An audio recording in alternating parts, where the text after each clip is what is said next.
Is everybody's screen a little bit different today? Usually I see everybody on the big screen. I'm like right now I'm just seeing Bill and I'm up in a little window in the upper right hand corner. Mine's fine. If you go up, I'm fine too. Yeah, exact same. Yeah, if you go Take a up look to at your view. There's in the upper right hand corner, you'll see a thing called view. Click on that. right Click on upper gallery right view. hand corner. What is it called? View. View. Yeah, Where it looks like 9 little squares. Click on gallery view. I don't see that. Are you on a PC or yeah, you're on a PC. Yeah, I'm on a Mac. well, it might be slightly different, but I think view is still there on the Mac. No, I see record. I see a check mark. What's that? There should be a check mark recording, and right next to that should be the words view. Try making your screen make your Zoom fill the whole screen. I've got it there. Well, that's weird.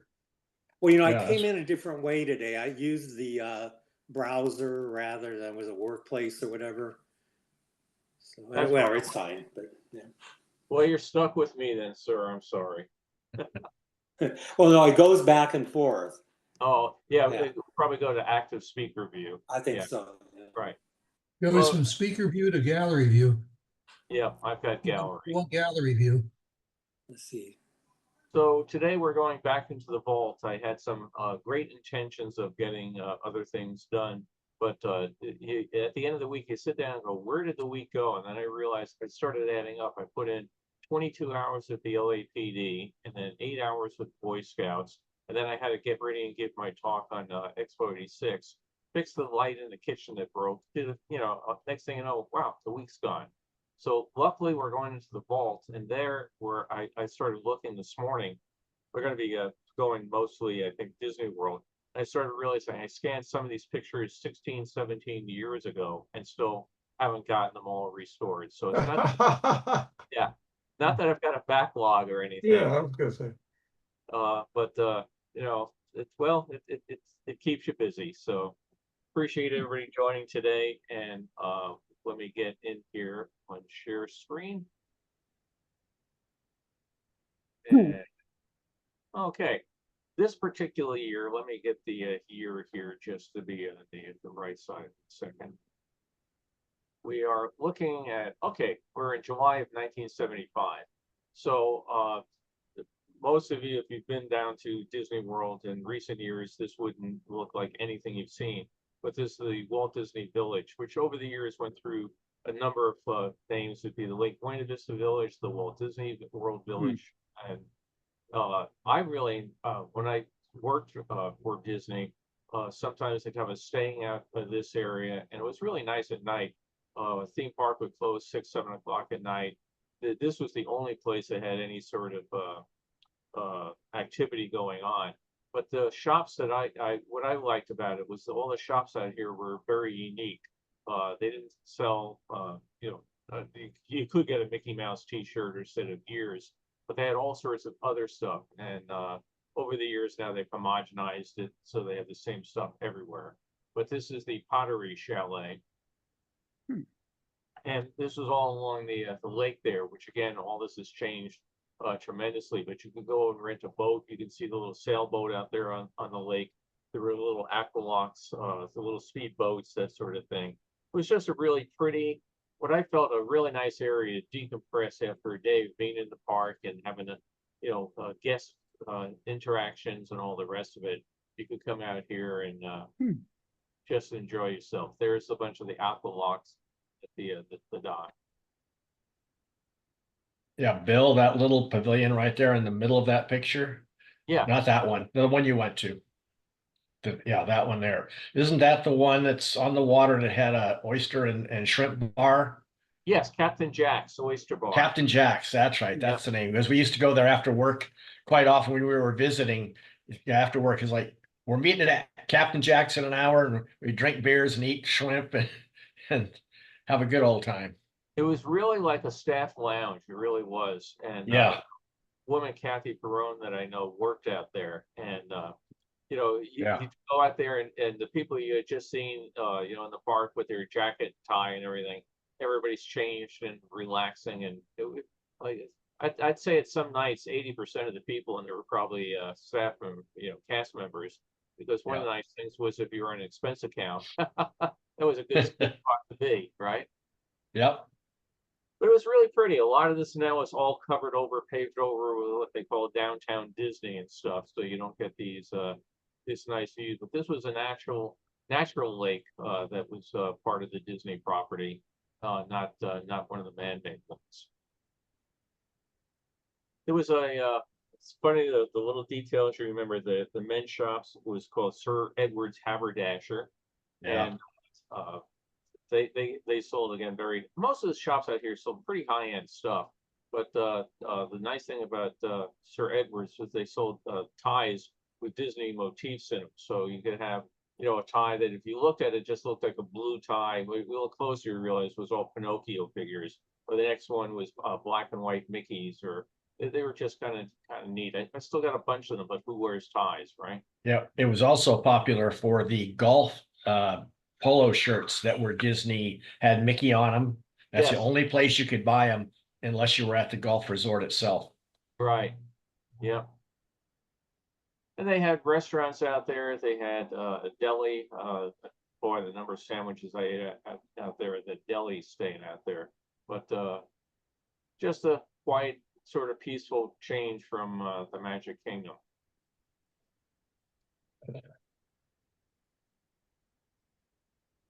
You also see in this particular day, not particularly crowded. Everybody's probably over at the Magic Kingdom. Glass shop. Again, some of these, like this is not restored, so the colors are not all there yet.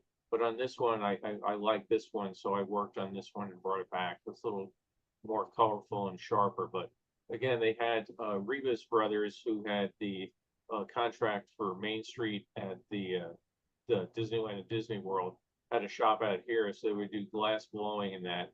And then if you look at it, unlike the theme park, most of these are non-Disney shapes or designs. So again, it was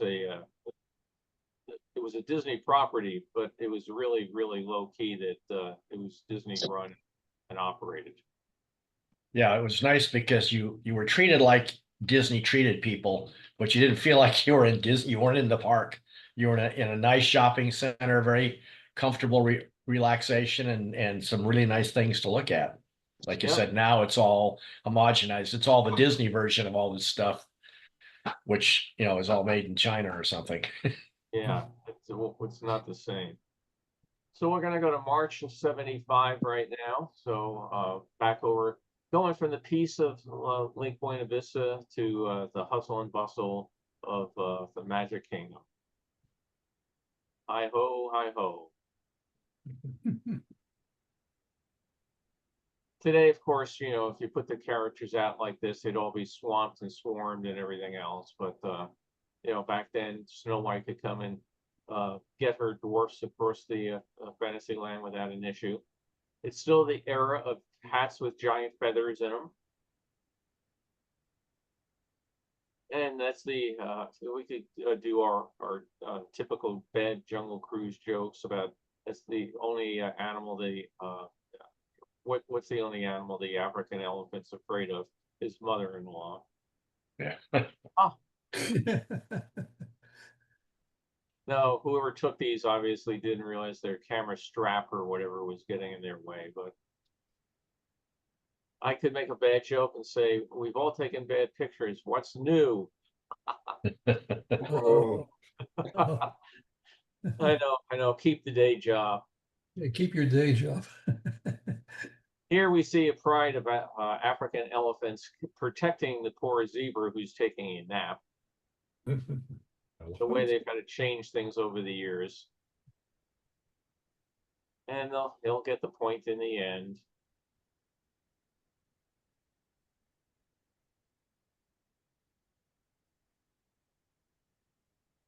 Ginger Snap. What's that? Oh, that was Ginger and Snap. Yeah. Ginger snaps. And people here over the line coming down, waiting for the Jungle Cruise. I'm always a nut for flowers and color in that. So, there's the entrance to Tomorrowland back when it was really, really cool. Those water jets just came, shooting out. I mean, they just didn't take water and let it fall down. They shot it out there like out of a cannon. And it was nice on a hot day. The mist would reach out on the bridge here. Over time, though, they started having issues that the pumps would clog up with, paper cups and stuff that people would drop in the water. The water came out so powerfully, it started taking the tiles off of the walls here. So after a while, Wow. they kept dialing back the water, turned off the water, and then just put tiles up there to simulate water. Not the same. But I Yeah. just thought this was a great entrance. And today, of course, you don't see even the streetcars out much anymore because the Oh. streets are just so crowded. Our famous plastic flowers. They weren't real? Oh no, they were plastic. Gee, Back in this 50s and 60s, and I guess this one even in the 70s, people would buy all the plastic flowers, and Disney had a very large mail order business that you could come here, pick up a catalog, go home and order yourself a dozen chrysanthemums or whatever. But yeah, I was so disappointed when I first walked up to them and realized they were all plastic. But they sold an awful lot. Like I said, to the point they had a separate mail order catalog just for plastic flowers. Well, didn't they in the beginning also, you could go there and tell them what you wanted, buy a bouquet and they Yeah. would ship it to you. So you didn't have Yeah. to carry it on the plane home. Yeah. Yeah. Yeah. And you could just pay for it, walk away, enjoy the rest of the thing. When you got home, it was sitting there waiting for you. So It is a neat view. It looks like, a classic flower shop and the streets of, some town or New Orleans or wherever. yeah. Now this is 75. The flower shop didn't go in till about 73. So the park opened in 71, and for the first year, 2 years, this street was just totally empty. And again, they already had plans to put it out there. But one of the issues they had was, again, they were hiring so many people to keep the park open that some things like this just had to go because they didn't have enough people to run the place. And Did you know if the lady in the previous picture in the center of the photo was a hostess or a salesperson? No, I think these are both guests. Yeah. Yeah. I mean, just the black socks with the high heels are kind of bizarre. Yeah. It's this is in Florida? Yes. Thank you. Yeah. Her husband probably was wearing shorts with high socks too. Yeah, but he had black shoes on. Yeah. Or sandals. Uh, Can't No, wear sandals white hadn't after come Labor- about yet. You don't wear white after Labor Day. Our peaceful Indian village. We saw a couple of weeks ago looking how there were all the tents, the teepees, the fires, and no people out there because, again, they didn't have the ability to get all the AA figures finished in time. So if you saw it in the first year, there would be electrical junction boxes standing out here where the figures then got plugged in. So, what they did to get Disney World open was nothing short of amazing. And it's not surprising that, at some point you have to have a meeting. Do we finish, getting all the president guys ready, or do we put the Indians out of the campfire? The good old Contemporary before they bolted on the convention center in front of it. Up at the top, the Windows on the World restaurant. Top of the world, yeah. Yeah, that was a great spot. Best buffet on property. do you know if that restaurant is still there? Oh yeah, it's one of my favorites. It's called the California Grill now. Yeah, they don't Yeah. have entertainment like they used to, though, right? No, No. I It was don't called remember any, Windows but they of the do World. have the fireworks show at night, where they pipe in the music and they dim the lights and then you can watch fireworks. And they also won best sushi for several years in a row and best sushi in the world Oh, neat. at the sushi bar up there. I went up there one night. That was called Windows of the World? Yeah. That was Windows of the No, World. no, Top of the it's called California Grill. Now, Now. It was Yeah. originally called Top of the World. Yeah, of the- originally. Yeah. yeah, Windows in the World is World Trade Center. I was World Trade Center, New York. Yeah, I went here one night when Barbara Eden was performing, and she came out. You know, they had some opening act and got everybody ready, and then they made a big thing. And here she is now, the star of I Dream of Jeannie, Miss Barbara Eden, and she came out, got in the number, and absolutely went off key and got it wrong. And she said, "Oh, I'm so sorry." And she goes, this is terrible, terrible. Pretend you never saw this, and let's redo it." And she went backstage. Now, ladies and gentlemen, the star of I Dream of Jeannie, and she came out and she hit the note, nailed it. You talk about a round of applause. Yeah, That's she's a cool. real trooper. I mean, she came out and when she finished the song, she goes, "Oh God, nothing like being scared for the rest of the night." Yeah, I just remembered how well she handled it. Yeah. Genuine. Yeah. Do they Yeah. still allow people to go up on the roof to watch not just in the restaurant, but up on the roof? There was a couple of sections you could go up there and watch the fireworks at night. I don't think so. No. Yeah, I thought I heard that they shut it down, it just got everybody wanted to go up there and they could only handle like about 100 people. Yeah, there's walkways that go up, and there's an emergency staircase down at either end. But that was the situation. It just got a victim of its own success, so they had to say no. Yeah. I think they also don't let people go up on the roof because they're afraid of drunks and things like that. And you know, they've had people unfortunately jump to their death inside the hotel. So. Wow. Right. Bill, do you know what brand of film this is that Not looks offhand, so no. blue? This is probably Kodachrome, but again, back then, That's my guess. our wonderful government said, "Oh, Kodak can't, have a monopoly on developing it, so you have to license it off." And unfortunately, people like me found out over the years, if you went to a non-Kodak lab, you could get it delivered, developed, but did they use the same chemicals at the same strength for the same purity, or did they just rush it through and cut the corners? And a lot of times, unfortunately, with a lot of these over the years, the colors have shifted. It could also be Ektachrome. That was kind of known for a blue cast. It could be. I'd have to go back and look. But yeah, I liked Ektachrome because I liked the blue for all the outdoor photography I was doing. So I probably shot 60% of my stuff in Ektachrome over the years rather than Kodachrome. Yeah, I can remember using a warming filter with Ektachrome. Yeah, if you're going to be taking pictures of people's faces or skin tones, it helped warm up the skin tones. So our famous bus parking lot. It's a special day on the Gray Line. They didn't take very many pictures. They take that one as they're heading back to the bus. So we're going to stay in the 70s. We're going to be in September of 74. We're at the Tom Sawyer Island at Fort Sam Clemens. Like they never had seen a bus before. Larry Leaf was the bus driver. What's Remember that name? Remember Larry Leaf? He was the bus driver.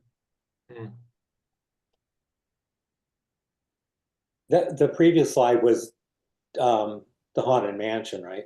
Yeah, Haunted Mansion, right. Back before the trees grew up in front of it. Yeah. All this has been ripped out, the rivers, and they're putting in car land. So this is from the Department of Pictures you can't take anymore. Mm-hmm. What a shame. Are they leaving any kind of water feature in that area? Nope. No. Just as a pond? Nothing? Nope. Okay. Adventureland. It was so strange to go over to Tokyo and see this structure over in Tokyo. You know, it's just weird when you get used to seeing things one place and oh, there it is. It's that they went around both parks. We'll take this from Disneyland, this from Disney World, and with this one we went new, but it's just so bizarre. Sort of like the FEMA guy that was transported to a Waffle House. Yeah, teleported to a Waffle House. Yeah, I don't know if people saw that story. The topiaries, you can see some of them are real, and this guy, you can see if we zoomed in on him, you can see he's still growing out in the framework in there. But entrance to the Magic Kingdom. This is where, again, some people are really big into black and white photography for the, the noir look or whatever. But, thing like this, I just love the colors. Yeah. So like I said, this one I'll have worked on restoring. This one, I'll get there someday. I only scanned this one on September 9th, 2007.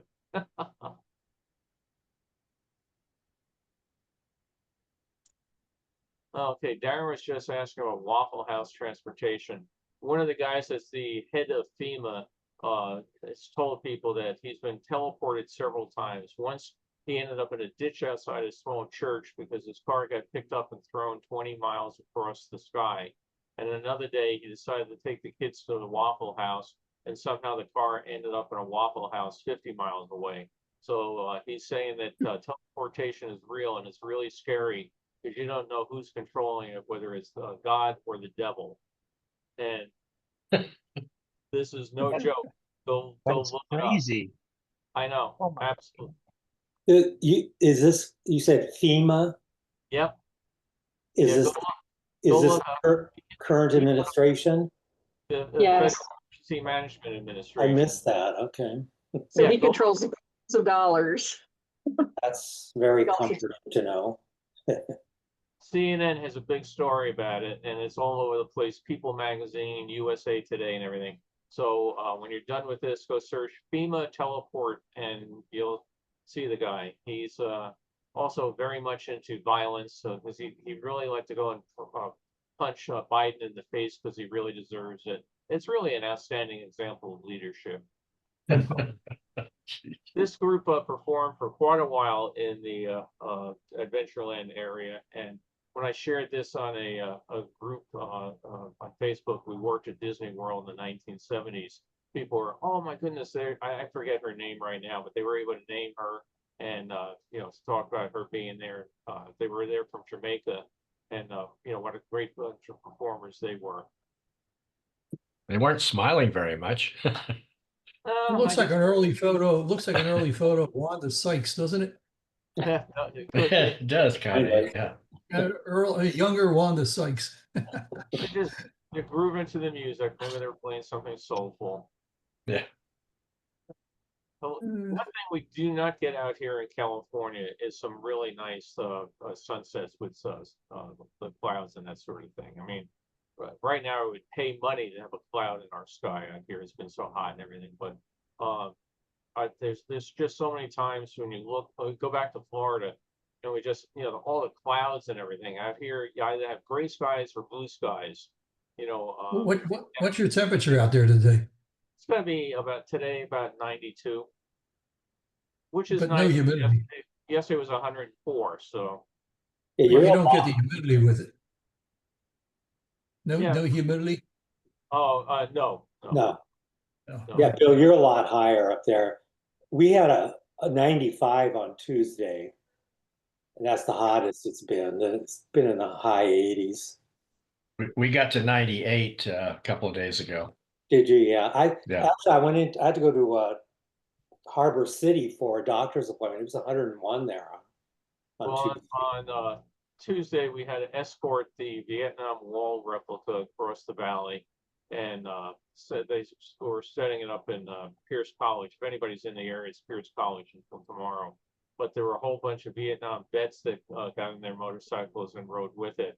And the next thing you know, we're calling ambulance after ambulance because it's 99 degrees. These guys are all dressed in black and leather and everything. And boom, there goes one.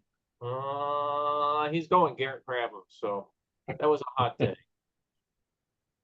So the Poly, a nice view looking outside at the marina area. That's a great shot, actually. Yeah, I loved it. With this one was really dark, and again, you can just absolute wonders in Photoshop for figuring out how to bring some of it back and stuff. So, guys, these hotels are all still there, correct? Yeah, but they've Yeah. changed them again. Like now at the Poly, they put in a high rise. I mean, they've really destroyed the look and feel of the place as far as Mhm. And there are a lot of additional hotels too, right, that Yeah. have been built since. Yeah, we're gonna see some of the real early hotels, the four that were there at the Lake Buena I think Vista. the first time I was there was probably about 1982. 82? I think so, yeah. Yeah. Bill, did you know Dick Klein? No, it doesn't ring a bell, but I'm He terrible. was one of the architects. He was around with Disney himself quite a bit, and he designed the Poly, and I think he was somewhat in some of the I mean, as far as detailing how it would look, you know, and so I was just thinking he's probably rolling over in his grave if there's Oh a my high rise God. there now. Yeah. Um, What's funny, for all the times I went there, I stayed at the Contemporary on my own when I went there, and then ended up working at the Contemporary, and then on recent trips when Disney sent us back, put us at the Contemporary, and I've never yet stayed at the Poly. So now that they've ruined it, I don't know if it's worth trying. If you go to Disney World today, this whole thing here is gone because this is where, again, they destroyed, from my point of view, the look of the Contemporary by tearing down one of the garden wings and putting up the Disney vacation villas, not villas, the tower out there. Mhm. It looks terrible. I mean, And not putting the convention center in front. Yeah, between those two things, temp doesn't look good anymore. no, it doesn't look good at all. And what's look at all the sailboats on the lake That's there. That's insane. amazing. Yeah, isn't that just an astonishing number that are out there? I mean, I didn't even Yeah. know they owned that many. I didn't either. You wonder if it's some other event, but then you start looking and see all the flags have the same pattern on them. So, Yeah. you know, Can people bring their own boats? no, you cannot bring your No. own. No, both for liability and also that not to introduce foreign organisms into the lake. Oh, sure. What year is this, Bill? 75. I wonder if there was a bicentennial celebration going on with the boats. Boy, I don't know. I don't think so. No, this is September 74. Sorry. Yeah. Oh, okay. That was just pretty standard. They had a lot of boats. People used to rent sailboats and go out. I don't ever remember seeing that many out. I mean, my office that I mentioned at the Contemporary is right behind, was actually right over here, right near the dock. And I could go and out to the dock, rent a sailboat, and I realized I am not a good. Okay, how the hell do I get back then? Getting away from the dock was easy, but I'd be out there on the lake sometimes, and there hardly anybody else out there. Everybody over at the Magic Kingdom. It was nice and relaxing. Yeah, I was going to say that you could rent them here and you could rent them at the Poly, and probably the prevailing wind was carrying all the boats that direction. So nobody knew how to get themselves back. Yeah, I can remember listening to the radio, and would be sending the guys out there on the Marine One, going, tow somebody back. They'd get all the way back by this beach over here and not able to get back to the Poly. It's hardly enough room to maneuver. You've got about 50 boats there. How do you maneuver? Carefully. Yeah, careful. And taking our monorail ride over. Going on into the Magic Kingdom.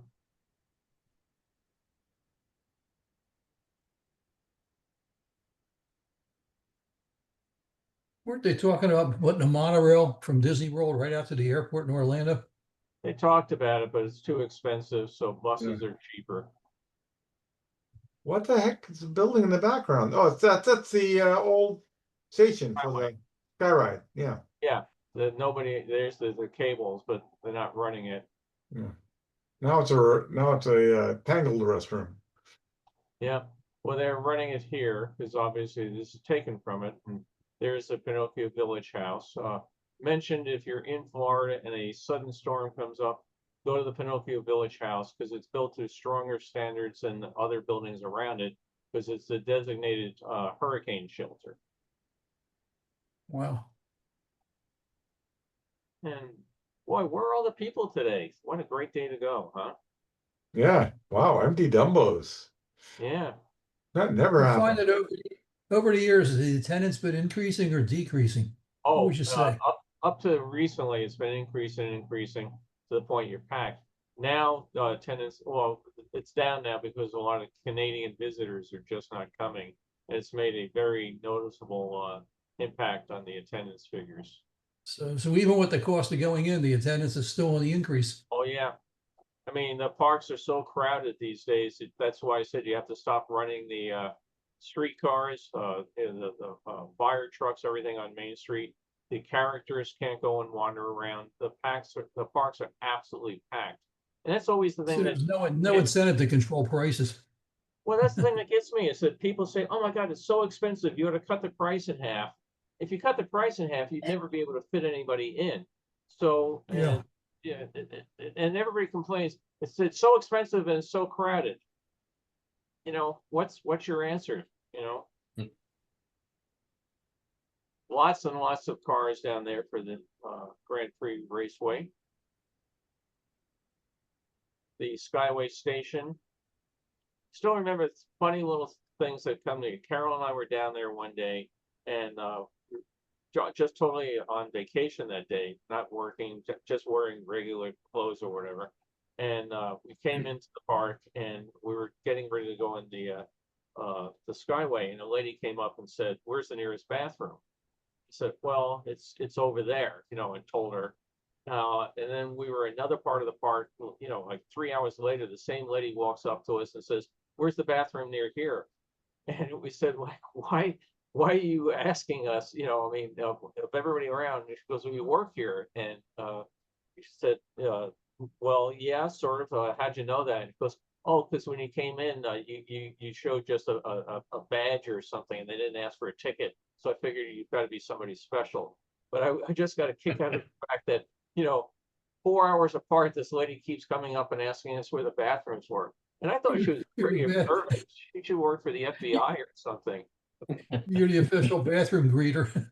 Yeah, yeah, but it was just really weird to have somebody come up and not say, like, "Excuse me, or do you happen to know?" Just, "Where's the nearest bathroom?" Oh, yeah, like you would say to somebody dressed in costume. But do you look like a janitor? What's that? Do you look like a janitor? That's it. Yeah. Yeah. She thought you were a bigwig, so that was her excuse of approaching you and talking to you. That's what it was, Yeah. because you flashed your badge and you got in. Well, I probably mentioned this story. I know I've mentioned it, maybe not everybody here has heard it, but we were there again one day, and we were going on the Jungle Cruise. And it was still in the days you had the A through E tickets, but my ID card had this blue stripe on it that meant I was management. I could go on the rides without a ticket. So I could just show the ticket, take care of the thing, and say I got a party of 6, and we'd go on board.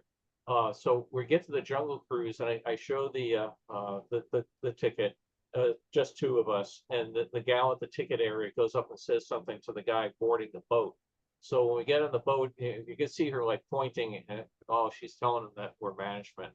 Well, the poor guy in the Jungle Cruise, the skipper, was just scared to death because there's an approved spiel. And everybody just ad-libs and adds things onto it. And if you go off the approved spiel, you can get written up. So I was sitting there, as it happened, right next to him, and he was just getting absolutely flummoxed. And I leaned over and said, "I'm on vacation. Enjoy yourself." He was very happy for the rest of the ride. It's just funny that, like I said, the little things that stand out. I mean, I could see them pointing at us, and you know, they were all worried. Management, you know, it's like, you know, Bambi, man is in the forest. Yeah. Bill, do any of the Disney properties have like ghost visitors? In the airlines, they were called ghost riders. Passengers, they were paying passengers who were, you know, usually frequent flyers, whatever, and they were asked to rate the flight. Yeah. That was one of the things that I did as management. It was really great. I could do anything I wanted to do at Disney World and do it for free, as long as I turn in a quality control report. Okay, yeah. So I could go out to Fort Wilderness and say, "I want to go horseback riding." When I get done with that, I think I really want to go water skiing. Oh, I'd really like to go to dinner at the Empress Lily.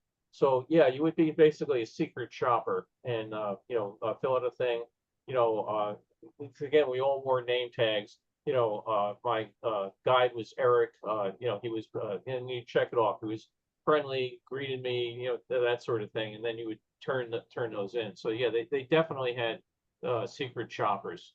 Now, in reality, if they were doing that, they would have given somebody a ticket book and not have them go out and use their ID card, because the ID card, of course, is going to tell them that, you know, you're one of those things. But Bill, yeah, just got a message that Robert Mueller died. from The one that yeah, ran right, the investigation into Trump. right. Oh, okay. Hmm. That's a Well, surprise. Oof. He was 81. Oh wow, I didn't realize that at all. Okay. was it a natural death or he was taken out? No, I think he died a natural death, but I don't know. I only got the news bulletin. Great, thank you. I'm pulling it up. What's Trump's reaction to that? What do you think? Let's not go there. Actually, I can give you that. I was just looking at his reaction on social media was, "I'm glad he's dead." Yeah, he just I knew he posted. would say that. Is that, He always says the Don? wrong thing. Class Don, is act. that true? Ah, Let's Yeah, I don't stay in wonder. a happy place for the rest of the day. Let's go to EPCOT in 1989. So we're jumping Yeah, up there. count on him for always saying the wrong thing. I miss those double-decker buses, man. I don't know. I mean, the roads weren't really wide enough for them, but it was nice having a way of getting around the World Showcases. what Yeah, year did Epcot open? 82. 82. Yeah. Okay, so I went the year it opened. Okay. October, yeah. So when we were sitting in, I don't know if Randy, sorry, Brock was in some of these meetings, but we were sitting at meetings and discussing EPCOT, and I remember saying to people that there is no way a little 80-year-old lady is going to get from the American Adventure all the way out to the parking lot. You know, there was no public transit. I was pushing really for a people mover system, Yeah. with stations that were themed like the Paris, you know, Metro, the London Underground. No, can't afford it. People would just have to walk. Well, they got out there and people were not able to walk. They were basically having to put them on buses and take them backstage and get them around. So my friend Mike Vaughn was a supervisor on Main Street. He came to work one day and the double-decker buses were gone off the Main Street at Disneyland. It was like, where are the buses? And the cast members that were supposed to be driving the buses that day were going, where are the buses? Oh, we put them on a truck to Florida last night because we have to find a way to get people around World Showcase. So Disneyland went quite a while without buses until they were able to build replicas of them. Turned out that the buses that were running in Florida were built differently than the buses that were running in California originally. And the California buses started rotting, the wood on and everything hadn't been treated the same and started rotting away with the Florida humidity. So now they had to go and rebuild those. But then it finally got to the point where it's too crowded. They can't do this anymore. So, you know, there's a fellow named Randy Senna ended up buying some of the buses surplus from Disney and has them at I forget what the name of the town is in Florida. Sorry, New Jersey, and he takes them out for holidays and decorates them up and everything. But he was a Main Street bus driver who ended up buying Main Street buses. So that's like, Randy, you should have bought an X-Jet, you know. I mean, just a Yes, it's too bad they didn't do a people mover or mini rail. That would have been ideal for the, you know, the kind of World's Fair theme. I had worked on it and pushed on it and everything, and it's one of those things you get certain points, certain far, and then somebody pencils out the numbers and gone now. But this is one of my daughter's favorite rides, Norway, the Maelstrom ride. She loved going in there and being able to yell at the trolls and make them. When the trolls would pop up, she was scared the first time. We told her if you yell back at them and wave your hands, they'll go away. And so the next time we went on it, she waved and the troll dropped down. After that, all she wanted to do the entire time we were at Walt Disney World was go and scare the trolls. So I'm not joking. Carol can tell me, all of you. It was called the Booty Booty Ride. And she'd go, and the troll would go away. But you'd have to go in there and you'd watch the movie, and you know, it was very nice and then everything. Well, you realize after a while, if you just walked in as the last crowd was going out, you just walked straight through the movie, through the theater and out onto it. Because again, it was a nice movie. I liked it, but when you're seeing it 5 times in a day, it's so shortcut, come on, grab, all right, it'll go. And you just race through and the hostess, you're gonna miss the movie. Exactly. Yeah. But So, it was Bill, what's there now? the Frozen ride. Yeah, the new animatronics I saw. Is it They look still much a better than the Norway? projected-based ones. Is the building still a Norway exhibit? Yes, it's all still Norway. They have the Norway stores and stuff, but the attraction has the Frozen overlay. Yeah. And China with the 360 film. One of Still the same one after all these years. Yeah. one of the cool things at the Norway ride is they have the old church. That Yeah. is a replica of a real church that no longer exists in Norway. They've all burned down. So it was Oh. really cool that Disney World made the replica, because now Norway's been able to copy the Disney replica and have their own replica. There are still state churches in Norway. We did a tour of Norway back in 2001, maybe 2002, and we were able to go to 4 or 5 of the state churches that are still there. So, but the numbers aren't small. Yeah, it's really. I think we were there in like 2023, I think, and they told us anyway on the tour that pretty much all of them had burned down. So I don't know if they lost some or if our tour guide was exaggerating. Yeah, my nephew went to one last year, so there definitely are still some. When I first went there, that corner of that balcony was a great place to go with your camera for the light show at night. But too many people discovered it. Yeah. Well, Is it here in Japan was originally supposed to be a very large attraction called Meet the World. And the building was built to hold it. And then they decided, again, money being what it was, they couldn't put the show together. So for the longest point in time, the theater was just used as the paint store for all of EPCOT. I have no idea if there's anything in there now. It's not a show element. So when finally went to Tokyo Disneyland, it was thrilled to be able to finally see the Meet the World show, which I don't think is there anymore in Tokyo either. But Japan had a whole bunch of shops in there. This was where Epcot was a bit disappointing to me. I mean, we started calling it, the expensively priced shopping center of today, because so much of it was shops and stuff, and they sold some really neat stuff in the Japan shop. And we brought home way too much of it, but it was disappointing that you didn't have the show. The Meet the World was an interesting show. Anybody else ever see Meet the World? Brock, did you see it when you were over there? No, it went in pretty late, because it was one of the last things they were working on that I didn't even work on, because it was mainly a movie. There was no real show installation, so I didn't get to see it then. And on my trips back there working on other projects, just never got a chance to go over and see it.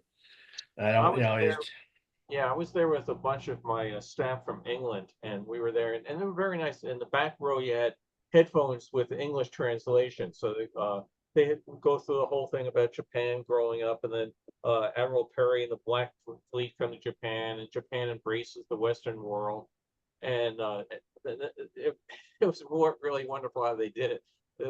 They said then a dark time came over Japan, but now everything is good. I mean, that was all about World War II. A dark time came over Japan, but now everything is good. And the British guys that were with it just about died when they went through that.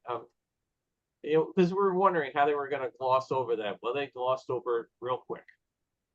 But so no Pearl Harbor jokes, huh? Yeah. Oh, geez. Slap me in the face, I know. Bill, in the previous slide, the large building, wasn't it a like a branch of one of the Japanese department stores? Yes. Yeah. It was run by one of the Japanese department stores as a licensee. So might have another shot at some of the stuff coming up, but yes, it was. I believe it still is. I'm not sure if it's the same department store brand. I but don't it remember is which still- one off the It's top like of my mid- head. Begins with an M. I can't remember. Iconic view Like say there, Matsuo or something. the gate. Morocco. Bill, your story about being pointed out reminds me when I worked for Motorola, the factory was right behind the headquarters building, and they had a PA system in the factory, and they had a fake name that they would page when the big boss was going down to the factory. Yeah. Yeah. So if you heard Mr. Richardson dial 120, you knew to be on your best behavior. That's Yeah, one that's way to like- do it. in When, the airline industry, you know, since drug testing started, they now give you some advance warning that pilots will get a message. You know, Loeb, Smith, and Jones are going to be drug tested on arrival. But they didn't do that at the beginning. So when the door was open, you could see this man standing out with a big manila envelope. So I'd get on the PA and say, Mr. Peabody, please see the agent in the jetway. That meant you were going to be peeing into a test tube. Someone on the crew, we didn't know who. So don't go pee, hold it. Yeah. when Walt was still alive and he was in a bad mood, his secretary or the gate would call and say he's wearing his bear suit today. And as soon as people got the word he's wearing the bear suit, people found ways to make themselves scarce. Luckily for them, Walt had a very bad cough, and Floyd Norman, a great guy to talk to, he said you'd be in your office and you'd be joking around, throwing spitballs at each other or something. You hear a cough, cough coming down the hall. He goes, you never saw so many people jump and all of a sudden become amazingly productive. Did he have Well, a he was a bad heavy cough the whole time, or just as when he had The whole time. lung cancer? He was like a 3-pack a day guy. Right. Yeah, well, cigarettes work. That's what they said it'll do, and it worked. Yeah. So Morocco, like I said, some of these are in what you call it, different. Haven't rotated them. I think I used the joke last week, but just like Webster's Dictionary, we're Moroccan bound for all of us other Bob Hope fans. Morocco was not there for opening day. It was one of the additions to EPCOT. Yeah, I remember when I went the first time, it wasn't there, and when I went later on, it was there. And the restaurant was I thought it was exceptional. Yeah, it was And very they nice. closed it now. Yeah. Oh, really? Yeah, they it's put in closed. another one called Spice Road, which is all tapas, and it's very good. It's right by the water, but the original Moroccan restaurant way back in the back of the pavilion, it's closed down now. That's Oh, that's a shame. Oh, it is? It's the first Yeah, place I yeah, had several rabbit. years. It died in COVID and never came back. Yeah. You know, the architecture, I mean, all the finishing on the buildings were actually done by Moroccan Yep. construction workers and artisans that they brought over just to do the work on the place. Yeah, there was a recent. It's great. I remember going just looking at the ironwork and everything on some of the lanterns and everything, and again they were brought over. They're just really kind of spectacular. They hand wrought pieces of work. There's a recent controversy with the fountain in front where they redid it and they removed all the original tiling, and it looks like they just bought stuff at Home Depot and redid it. It's terrible. Were these all designed to be permanent structures or temporary? It's all permanent. Yeah. Permanent. Yeah. All permanent. I'm trying to remember if Morocco is the restaurant where the signature beverage was mint tea. I think it may have been. They serve it at the Spice Road, but I don't know if it was in the other restaurant. I remember you sat on the floor, and it was kind of a. Yeah, I wouldn't be surprised. Some areas of EPCOT just didn't get built out. There used to be signs coming here soon, the Africa Pavilion, coming here soon, whatever. The signs came out. And this became their answer. How do we get somebody from the American Adventure out? We'll put them on the boats and take them over. But boy, sometimes at night, the wait for these boats was just absolutely insane. Well, they used to have 2 boats running back and forth, one on each side of the thing, and now they're down to Yeah. 1. Down to You they know are. what? On our most recent visit, they just opened up the second one again. Oh, they did? Yeah, I was completely surprised. Yeah, They you have them never both going. budget cuts what they do on some of this stuff. Let's hope the new guy brings some attention to detail back into the place. Bill, do you or any of the others online know that if any more exhibits by foreign countries are planned? Sorry, my speaker's acting up a little. What was that? I doubt it, Randy. Okay, yeah, I was just asking if any more foreign There's exhibits. always Oh, rumors, no. but yeah. No, they haven't done any. I don't think they've even tried for quite the period of time. Because I can remember Iranian pavilion talking seems about right out. the sign saying Africa to be here. And Yeah, no, I haven't heard of any. I think we're in Canada here. I Yeah, haven't that's heard Canada. any overtures and any other countries. Yeah, maybe if they do a movie that centers around a foreign country, we might get a foreign country into EPCOT Yeah. Center to mimic that movie. yeah, I mentioned on prior talk about flying on the company plane to Florida, and we all got on it in Burbank, but then we had to fly to John Wayne Airport to pick up a guy to take him down to Florida. And I was asking why if we all had to come up here, why do we have to go down there? Well, he was the company's rock guy, and we were building EPCOT, so all his expertise was being brought in to do things like this. And they had a thing on the plane where Walt's particular seat had a paper thing across it, not to sit in it. And we were all told in Burbank, you can't sit in Walt's seat. When we got there, they took off the paper thing and asked him if he'd like to sit in Walt's seat. So I always got a kick. You could be an engineer, you could be a finance guy, you could be the most brilliant of anything. But man, if you were needed for being the rock work and get you out of retirement, they treated you real good. Remember the guy, Brock? Well, I'm trying to think there was somebody, John Olson became the rock guy, but I think it was the guy that preceded him that did a lot of the early rock work, that John was so overwhelmed with everything that was going on in EPCOT Center and everything else that they brought him in. And I can't remember who that was. What?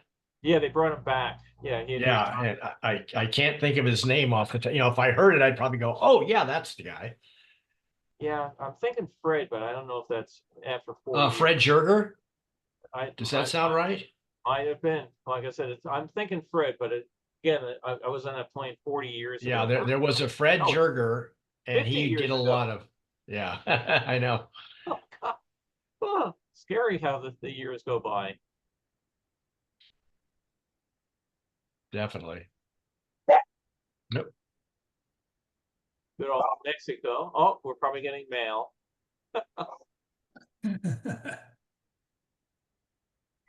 When I do restoration of these, I will level them out. I always keep version A and version B, but I'll make it so it look like it's not all falling off the left side of the screen. like the guy with the mullet right in the middle. It looks like the same Chinese art you see in Chinatown in San Francisco. Yeah, so it's supposed to. Bill, did you ever eat at the Chinese restaurant there? Yeah. Did you ever notice when you came in the lobby where you would, tell them you had a reservation or ask for reservations?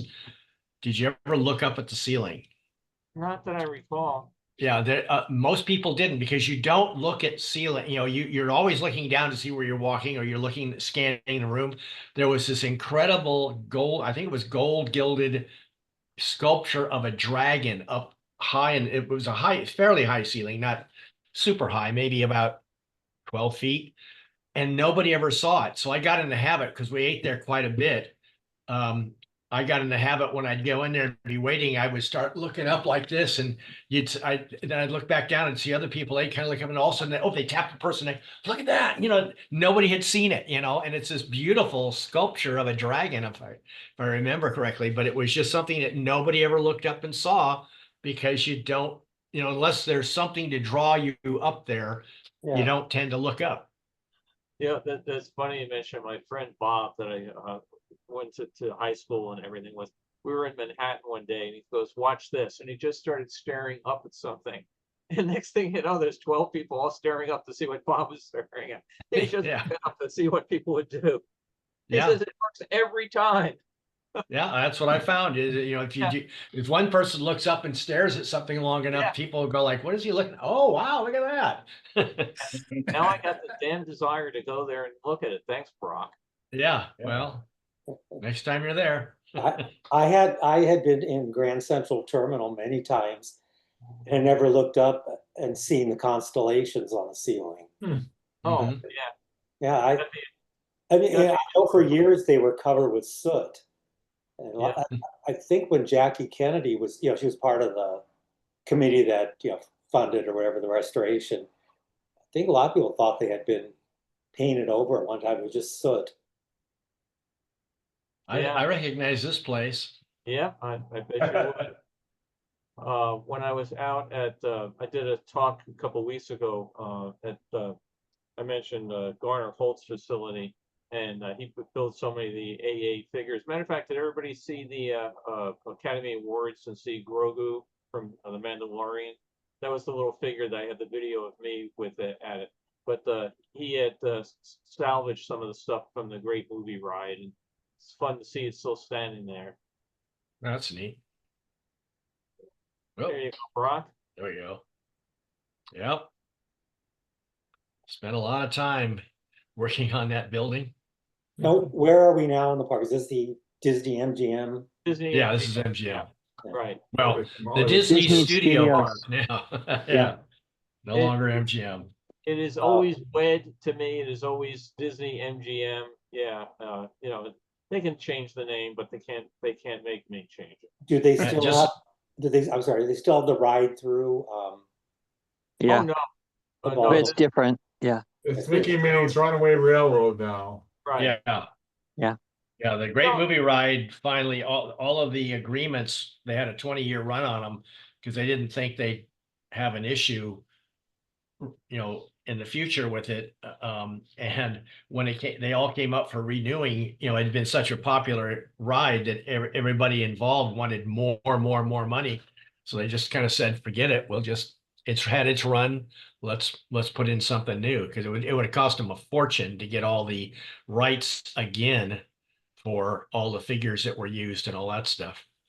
Yeah, plus a lot of it had really gotten dated. I mean, when you went there the first time, Alien, Ripley's alone on this ship, the Notre Dame.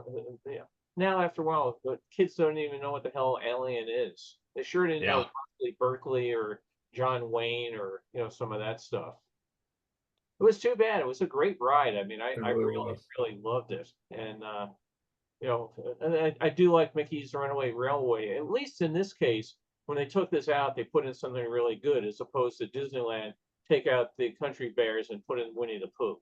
I mean, I don't know about anybody else. I think the Runaway Railroad is pretty well done. It is.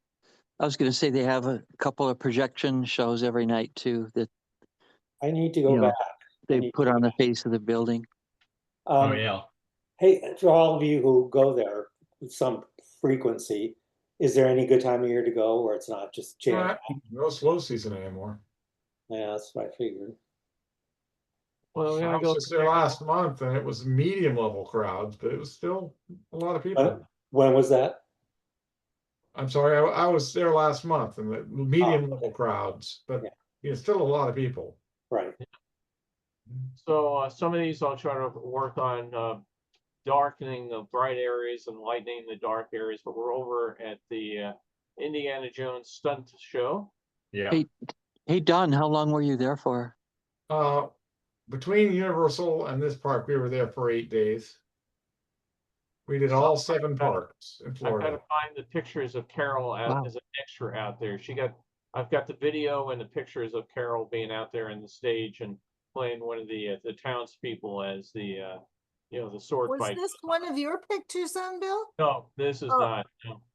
I've got to go find ours, but yeah, we were there and we were sitting down real near front. They came by and said, "Would you like to be in the show?" And Carol was no, and our daughter, "Oh no, Mom, you gotta go." And she thought it was just the coolest thing that Mom was a movie star. The boulder in the show that comes down on Indy, they've Yeah. taken that out because Yes. it ran over Indy a few months back. So they've taken the boulder element out. Yeah. Now he just sort of falls down, which is weird. Came off the track and hit the guy, and boy, Yeah. not but good. How many years did it run so successfully? 40? How many years did it run successfully? No, Yeah. I said it ran for 40 Yeah. years Yeah, successfully. 40 years. Amazing Don, show, though, when you consider- I'm sorry, is Universal also very crowded? Yeah, Universal, if anything, was more crowded than Disney, especially their newest park, Epic Universe. It was a mob scene. Yeah, I've never really been to Universal. We used to stay at a hotel on layovers that was right across from where there was an entry. I may be getting this all wrong. It's been years, but from Universal's version of like downtown Disney, you Mhm. could go in and not pay. City Walk. Is Yeah. that correct? City Yeah, Walk, City yeah, Walk. that's still Not there. to the amusement park, but just to the shopping and restaurants. It's kind of boring, but it's still there. Yeah, I mean, it just attracted my attention I could see it from the hotels. One of the things I definitely remember about this show is how you could feel the heat coming all across the stage area, even up into the stands. Oh yeah. Those explosions. Yeah, I've often wondered that plane they have that Oh, I don't know how that's rotates. done there. Weird. They got a Unisphere at Disney World, huh? Yeah. I don't think I've ever seen that statue before. Oh, this one? It's Yeah. actually, yeah, it's a fawn. The name it's fawn, Faun, and grapes or something like that. And it was loaned to the World's Fair by one of the museums in New York and returned after it. So, fawn, yeah, I'm trying to remember the exact name of it. There's a Bacchus statue and the fawn statue, and they were put on these temporary bases, but they were loaned for the fair. I didn't expect to end up at the fair today. Like I said, when these things lit up, boy, you could feel the heat. Oh yeah. Oh, another one. So somehow I was copying and pasting and got things wrong. You're doing like they used to. No, this is the New York Pavilion at EPCOT Center. Didn't you know that? Bill, you're doing like they used to rumor to do at Look drive-in, how nice where they would look how put like nice the building is.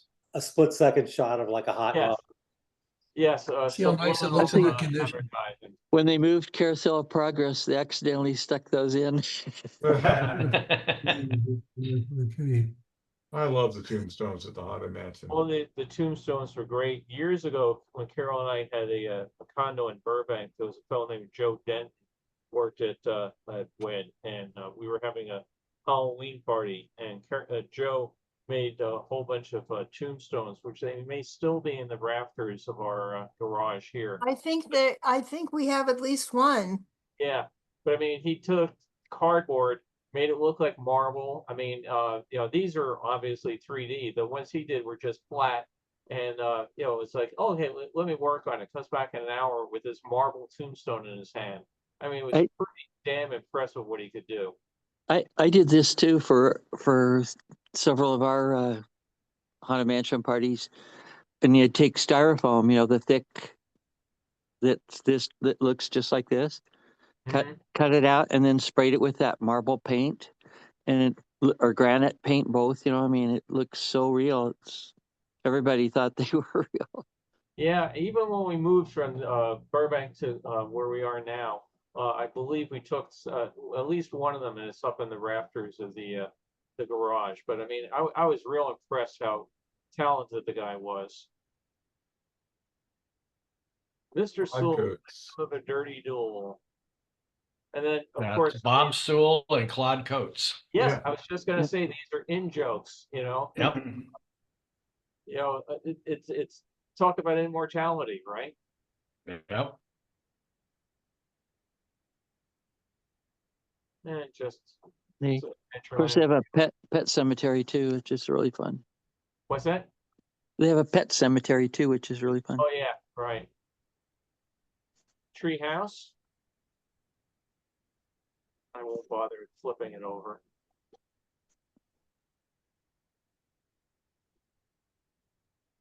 Up at the top of the tree house, looking on out.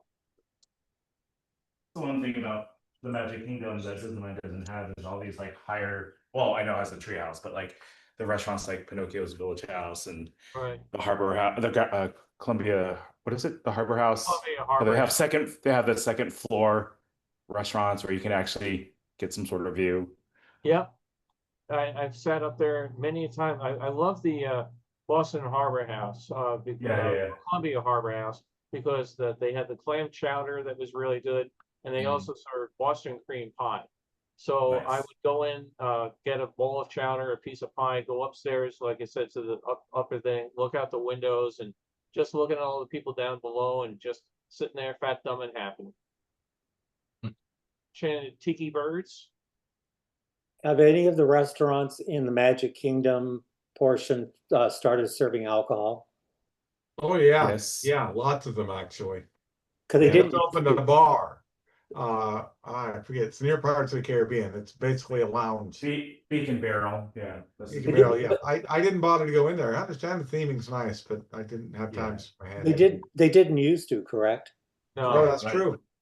Big Neither taboo. did that nor Disney World. That was kind of a big thing. At Epcot, you could get alcohol in the restaurants. But yeah. Yeah. But they were very limited. You couldn't walk around with a drink. You had to No. finish it in the restaurant. Right. And like they had wine tasting at the French Pavilion, you could do that. And you could walk around within like the French Pavilion holding the drink.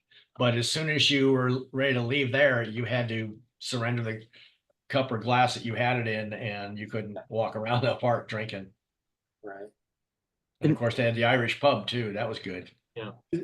The still have Polynesian luau had those really strong Mai Tais too that knock you on your butt. Oh yeah. Does Right. France still have 2 restaurants? Where's that? The France Pavilion, do they still have 2 restaurants? Yeah, plus fast or a buffet line kind of thing, for Yeah. croissants and stuff. Quick service. Yeah. One was really high end, I remember. Yeah, 2 of them. Yeah, Both toured. Mhm. Okay. Yeah. Yeah. Yeah. yeah. The one you go upstairs, and then Yeah, the one. right. What is it called? But now it's called like Michelle's. Chef. But the big one is Chefs de France. Right. Yeah, chef. There you go. Thank you. Yeah. Chef Paul's restaurant was actually, I considered to be the better one. It's not as good now, but it was great for a long time. I remember being so impressed by these ferry boats. The fact that, coming from New York, we took the Staten Island ferry all the time. But the fact that a private company went off and bought its own fleet of ferry boats to get people across this lake. Again, the original Imagineers that came up with the whole plan for Disney World, I still am absolutely in awe of the audacity that they had to think that they could pull this off. I mean, they had built Disneyland, which was nice, but that was built over X number of how many years. They're going building this entire thing to open October 1st, 1971. Wow, what a big project they built. I mean, Epcot was big and fun and exciting, but that wasn't new. I mean, this whole thing for Walt and his brother to decide they were going to go do this, and for the Imagineers to step up and build it. I mean, it's how many years later? I still would challenge another company to pull off what Disney pulled off in Florida. I mean, Never. Do you remember too? What at least one of them's named Admiral Fowler, which is really cool. They've renamed them now. They were the Magic Kingdom 1 and 2, and now they've renamed them because they took the names off the steamboats. But again, this was just wow to me. the first time I got down to Florida and looking at it, I was very impressed. And just to build it in swampland is impressive enough. It was all swamp. Yeah, Yeah. Well, it's Admiral Fowler that made all the lakes and channels and yeah. Interesting guy. Well, he didn't make all the lakes. No, A couple of them were true, natural. true. I mean all the artificial lakes. Yeah. Yeah, the artificial lakes. And even the ones that were there, like Bay Lake, he got to greatly clean up, Yeah. Because they didn't have these nice white sandy beaches along them. They were all full of rotting mangroves and everything else. Now they're just full of alligators. Yeah. When did they officially abandon the original concept for Epcot, the city? Oh yeah, it never would have worked. I mean, When did No. they abandon it? Do you know? Before they ever I think started. it happened when Disney died. Yeah, where Epcot was originally going to be is now a giant sinkhole, so they moved it to another area.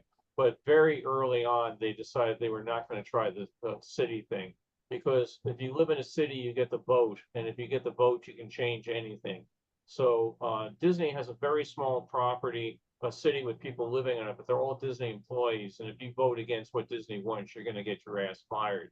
But that was one of the things that they could never figure out what they were going to do about zoning codes and everything else if you built Epcot and people were living there. Maybe Walt would have been able to come up with an answer for it, but Rod, did you ever hear anybody come up with any? No, that was the concern, was like when you have a place where real people are going to live, they want to have a certain amount of control over what happens in their community. And Walt was the future city of the future, and maybe that would have been it. It would only been Disney employees that live there, but I don't know that it was a dream to show how a city could be built, but I'm not sure that the dream that he had was one that was really practical. Yeah, that's the best way to put it. And so pretty early on, it was decided to make it, a kind of a permanent World's Fair site was the idea kind of generally behind it. And do you remember the pieces of the pie layout they used to have? Yeah.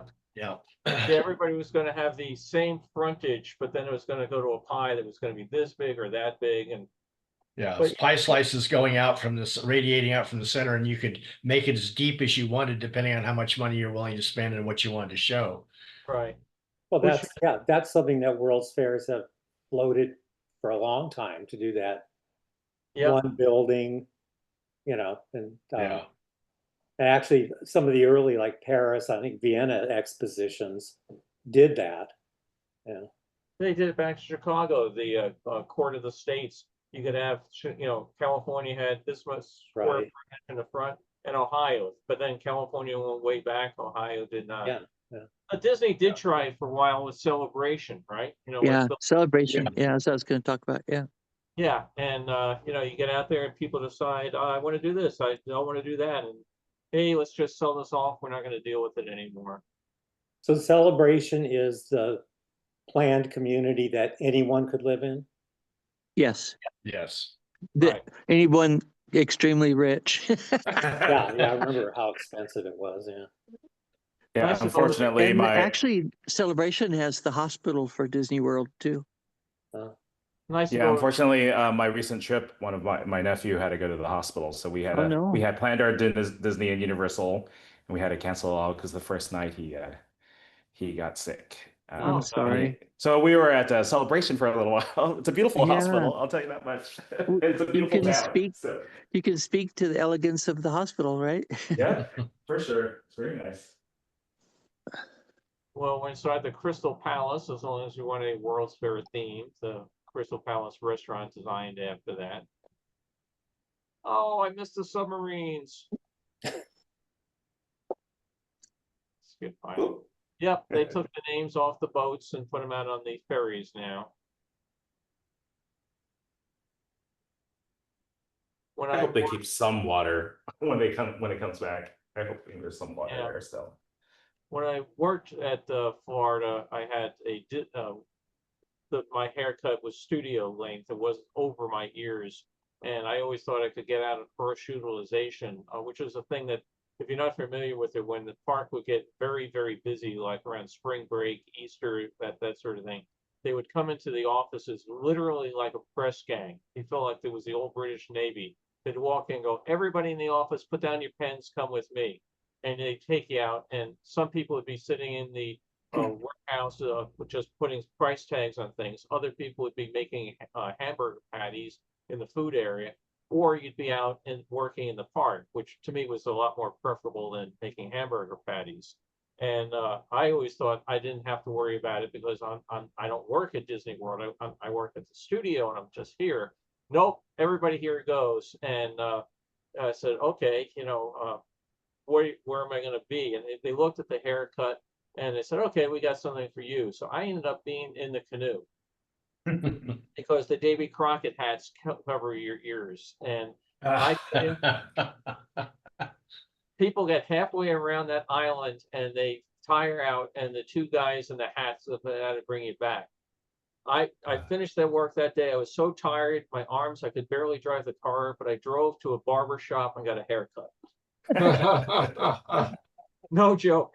Next day, I forgot what I was doing. I think I was working with my friend Alan at the Jungle Cruise or something. But it was, oh man, I really felt for those guys on the canoes. When we were at Disneyland about a year ago, we went on the canoes, and Carol had never been on the canoes before for whatever reason. And I just started talking to the guy that working on the canoes, and he said, "Oh yeah, it hasn't changed. We get halfway around, watch what happens. We're gonna have to bring everybody back." And the Davy Crockett keel boats. They ran for a while in Florida after the unfortunate accident at Disneyland, but eventually they were retired as well. The keel over boats, yeah. The keel over boats. The keel over boats, right. Did anyone die in that accident? No, very, very lucky. Absolutely, totally the luck of the gods was smiling that day. What happened? Everybody wants to ride up top, okay? And you get better visibility. Frankly, on a hot day, you get more air, that sort of thing. When the boats were built, people weighed a certain amount. 30, 40 years later, people weighed a lot more. So the weight and everything down in the keel was not sufficient for the amount that was up here. Boats out there on the river, and the guy went sideways into the wind, and it tipped, and he overcorrected, and the boat flipped over and dropped everybody into the river. So that was the immediate end of the keel boats at Disneyland. They continued to run them for a while longer because they had been done with different design in Florida, but they eventually took them out there as well. But you can imagine how terrifying it was. All the people up here dropped in the river, but all the people down here, if you were on this side and you went down, now you had to get out of the boat. It was very, very lucky that nobody got, I don't think there were any injuries, but it's very lucky that nobody got killed. So that happened more than once. More than once that happened. Once was enough. They weren't going to take that chance again. Well, just like the same thing with the what do you call it? The Wells Fargo. Can't think. Stagecoach. Yeah, overloaded on the top. Ballast works on the bottom, does not work on the top. Yeah, Right. Never Look has. at the design of the new cruise ships. They look top heavy. They look like high-rise buildings on a barge. they sure I don't know do. why they don't flip over. So- EPCOT, the giant plexiglass mountain. Oh, by the way, before I forget, Scott, I could see you joined us. When I tried to send you the invite, just like I've tried to send you anything else, your email system is rejecting my email and says that whoever your ISP is doesn't think my ISP is valid. So I'm glad you make it because I have tried to invite you, but your mail comes back. I got the invite. Okay, because I can. I'm read it. here. Yeah. At least I think I'm here, I'm not too sure some days. Yeah. Yeah, So- we like having you here. Thank you, sir. I appreciate it. Nice Yeah. line here for Spaceship Earth. I heard some fun trivia about ballast. Brock. They said in the Galapagos Islands, they used to use the giant tortoises for ballast in the ships back in the 1800s. No, And That then- must have smelled good and after then a when while. when they'd actually fill them up with, the goods and things that they were there to get, then they'd take the turtles out or tortoises out and put them back on land. And that's what saved the species, was that practice of, using them for temporary ballast. And they weigh about 300 pounds a pop. Yeah. Yes.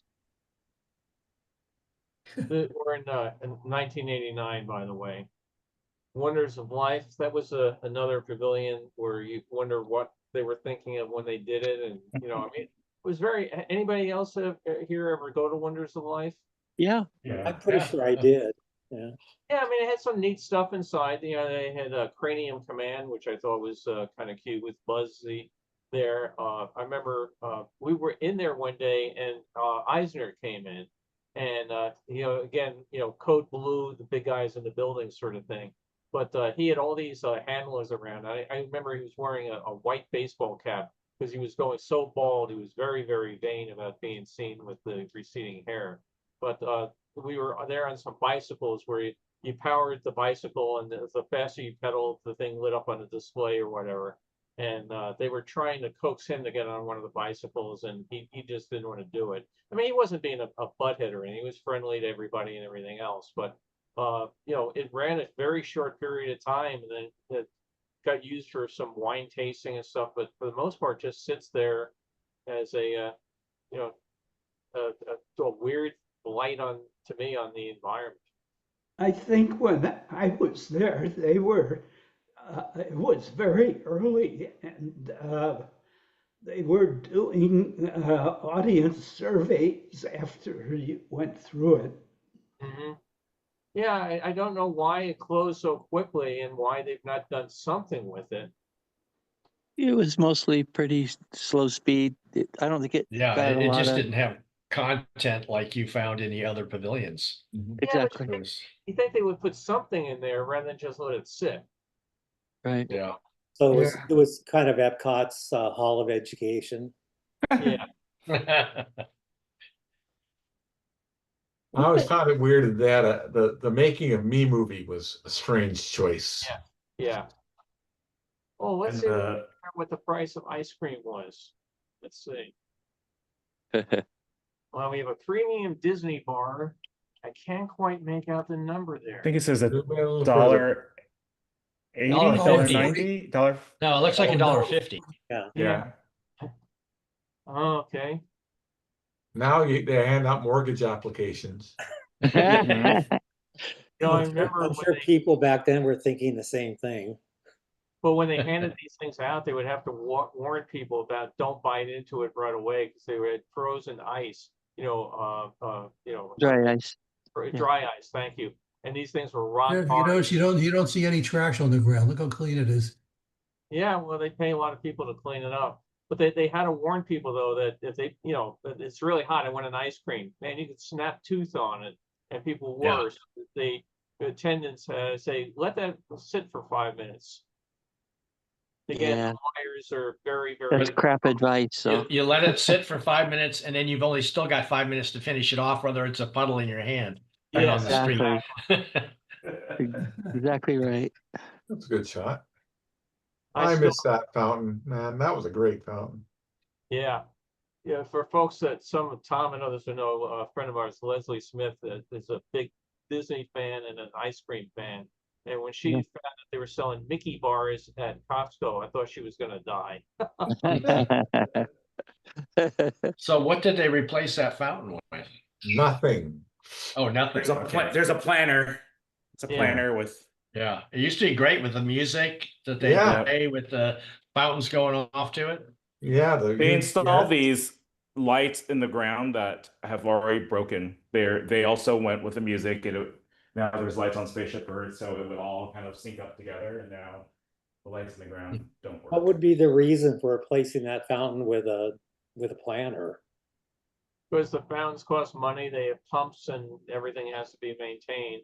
The tile work, just like everything else, comes loose. You got to go regrat and everything. So again, that's the sort of thing Disney's done way too much of. It costs money. Let's take it out. They could afford the money to put it in. They could afford the money to put it back. But budget cut, people are just, everything's looking there with a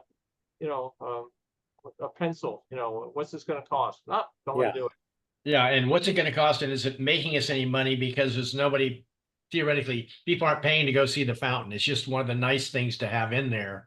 Right. And it's like, a ride they can put a value to and say, okay, that ride's getting us this much money. And, it's the bean counters running the business. Yep. But Yep. a planner takes daily maintenance also. A planner, it's a lot of maintenance. I'm also convinced that it's partially just someone trying to leave their mark, right? Like, oh, you're in charge of changing this area. Some executive or someone wants to leave their mark, so they want to go, okay, let's change this and do this and this and this. And Yeah. I think No. that's a variable as Know what well. it is, but I remember Tony Baxter, not long after Indiana Jones opened, he told me that one of the head guys came and said, I hope you enjoy this, because we're never going to build a ride like this again. And he said, what do you mean? And he said, again, the park is as full as it can be. If we built another one of these, we can't put any more people in this place.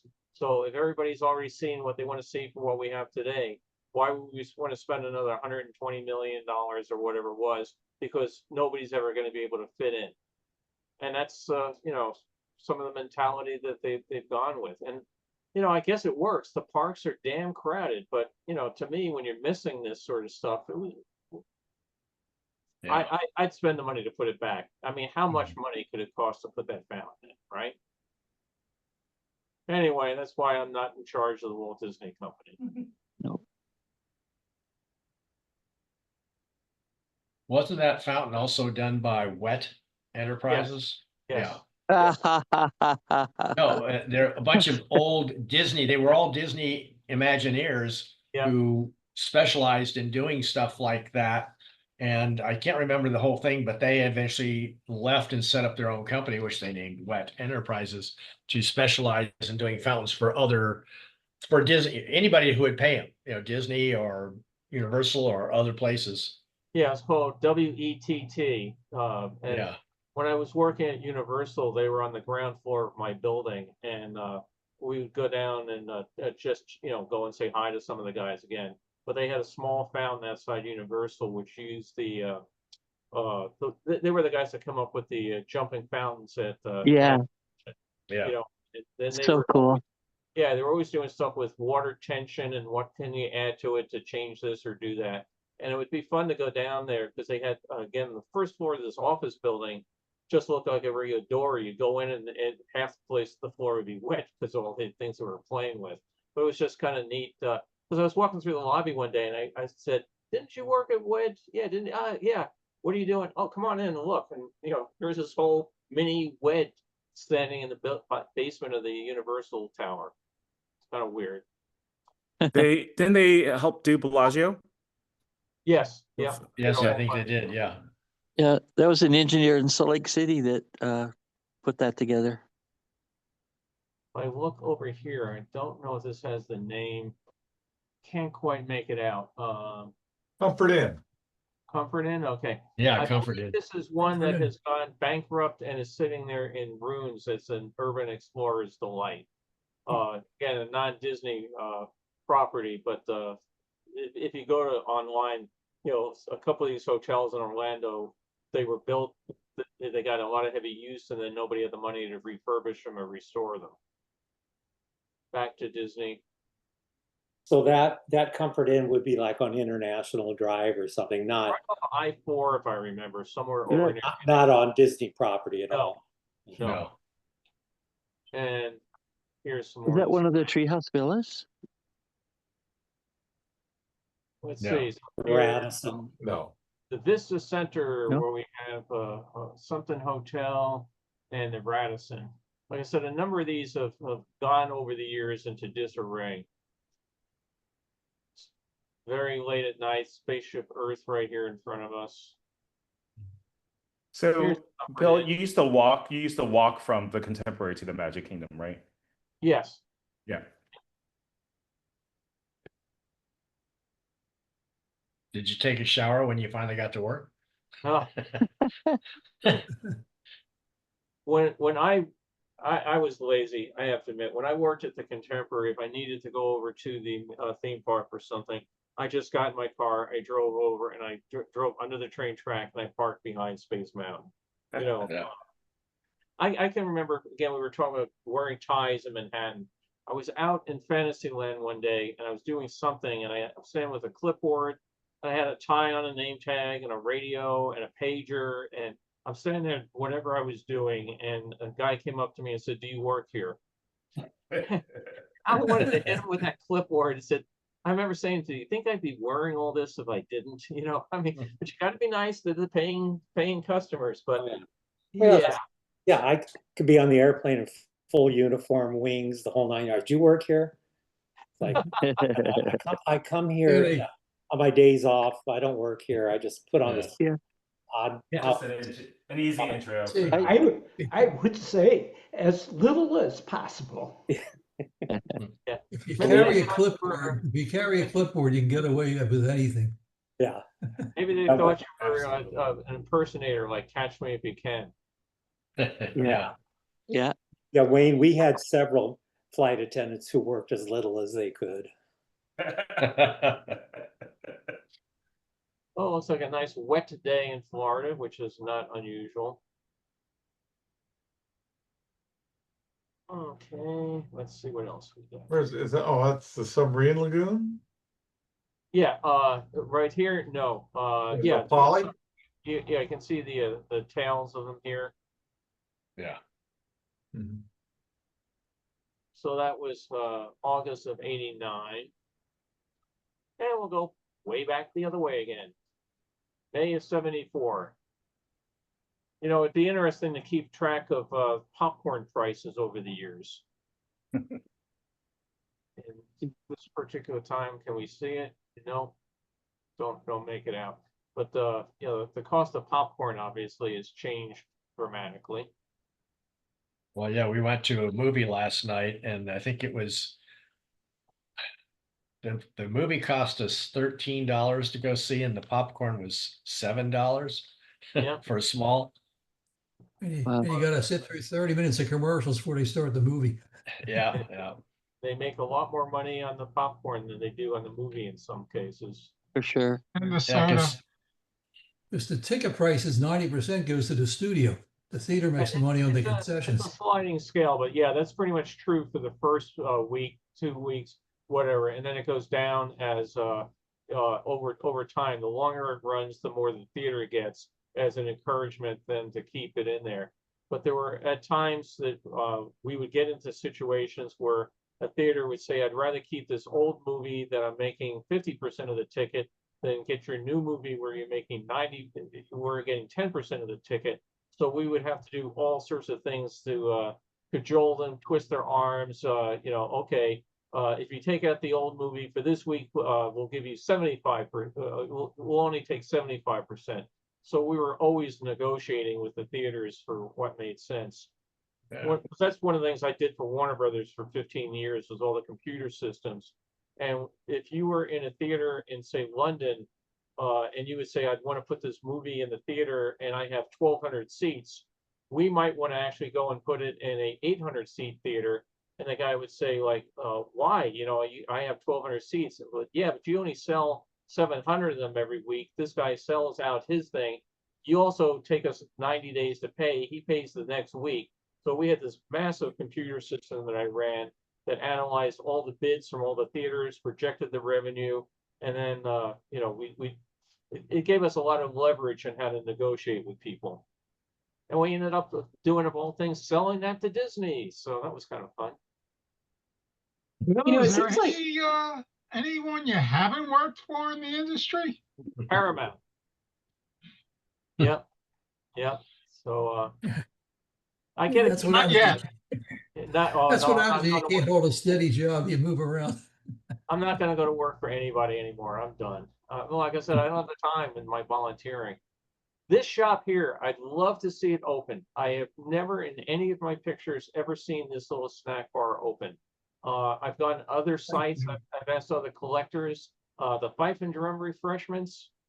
It's not very big. I don't know what they sold, but I've never ever seen it. So if anybody finds the Fife and Drum shot of it open. I think they've actually reused the name in another facility now, but you know, there was a couple of these things they built that they just found out just didn't work for whatever reason. Is that the little one that sells funnel cakes? Or maybe not.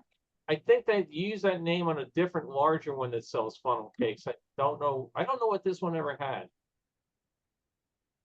Where in the park was I think that? that's the one that sells the Oh, turkey must be legs at Liberty now. Square. Yeah, it's Liberty Square. It is Liberty Square, yeah. Oh, And I was thinking Carnation of that. Corner.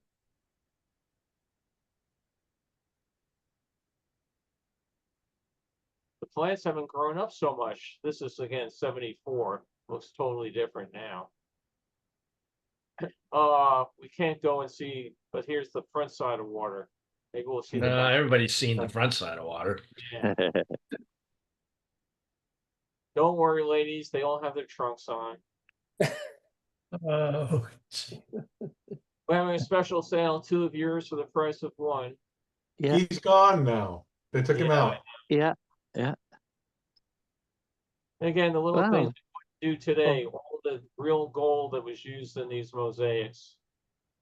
Is this in like Cinderella's castle? Yeah, Yeah. the walkway through the castle. It's still pretty amazing.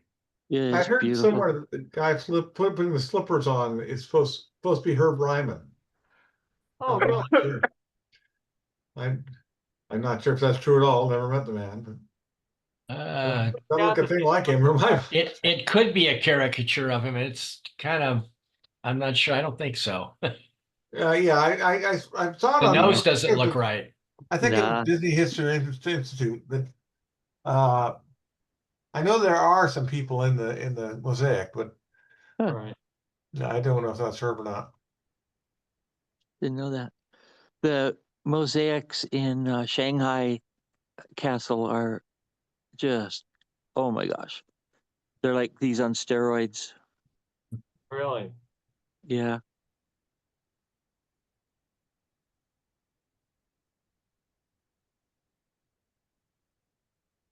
Oh, here we go again. Same two. Same pose, yeah.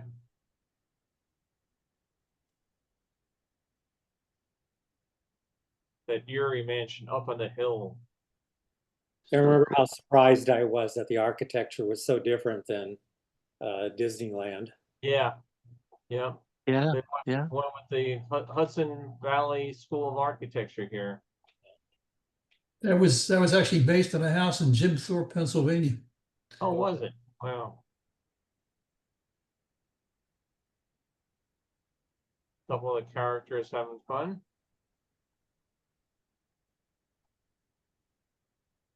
Back when they would do the Sons and Daughters of Liberty show.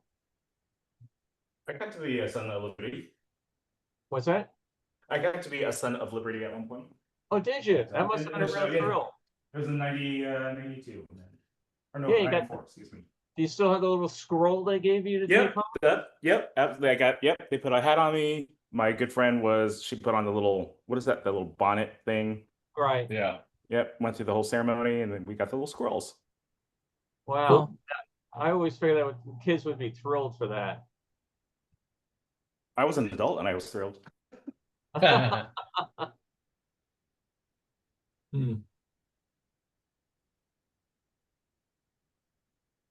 I probably mentioned about Universal when they were doing the show where kids got slimed.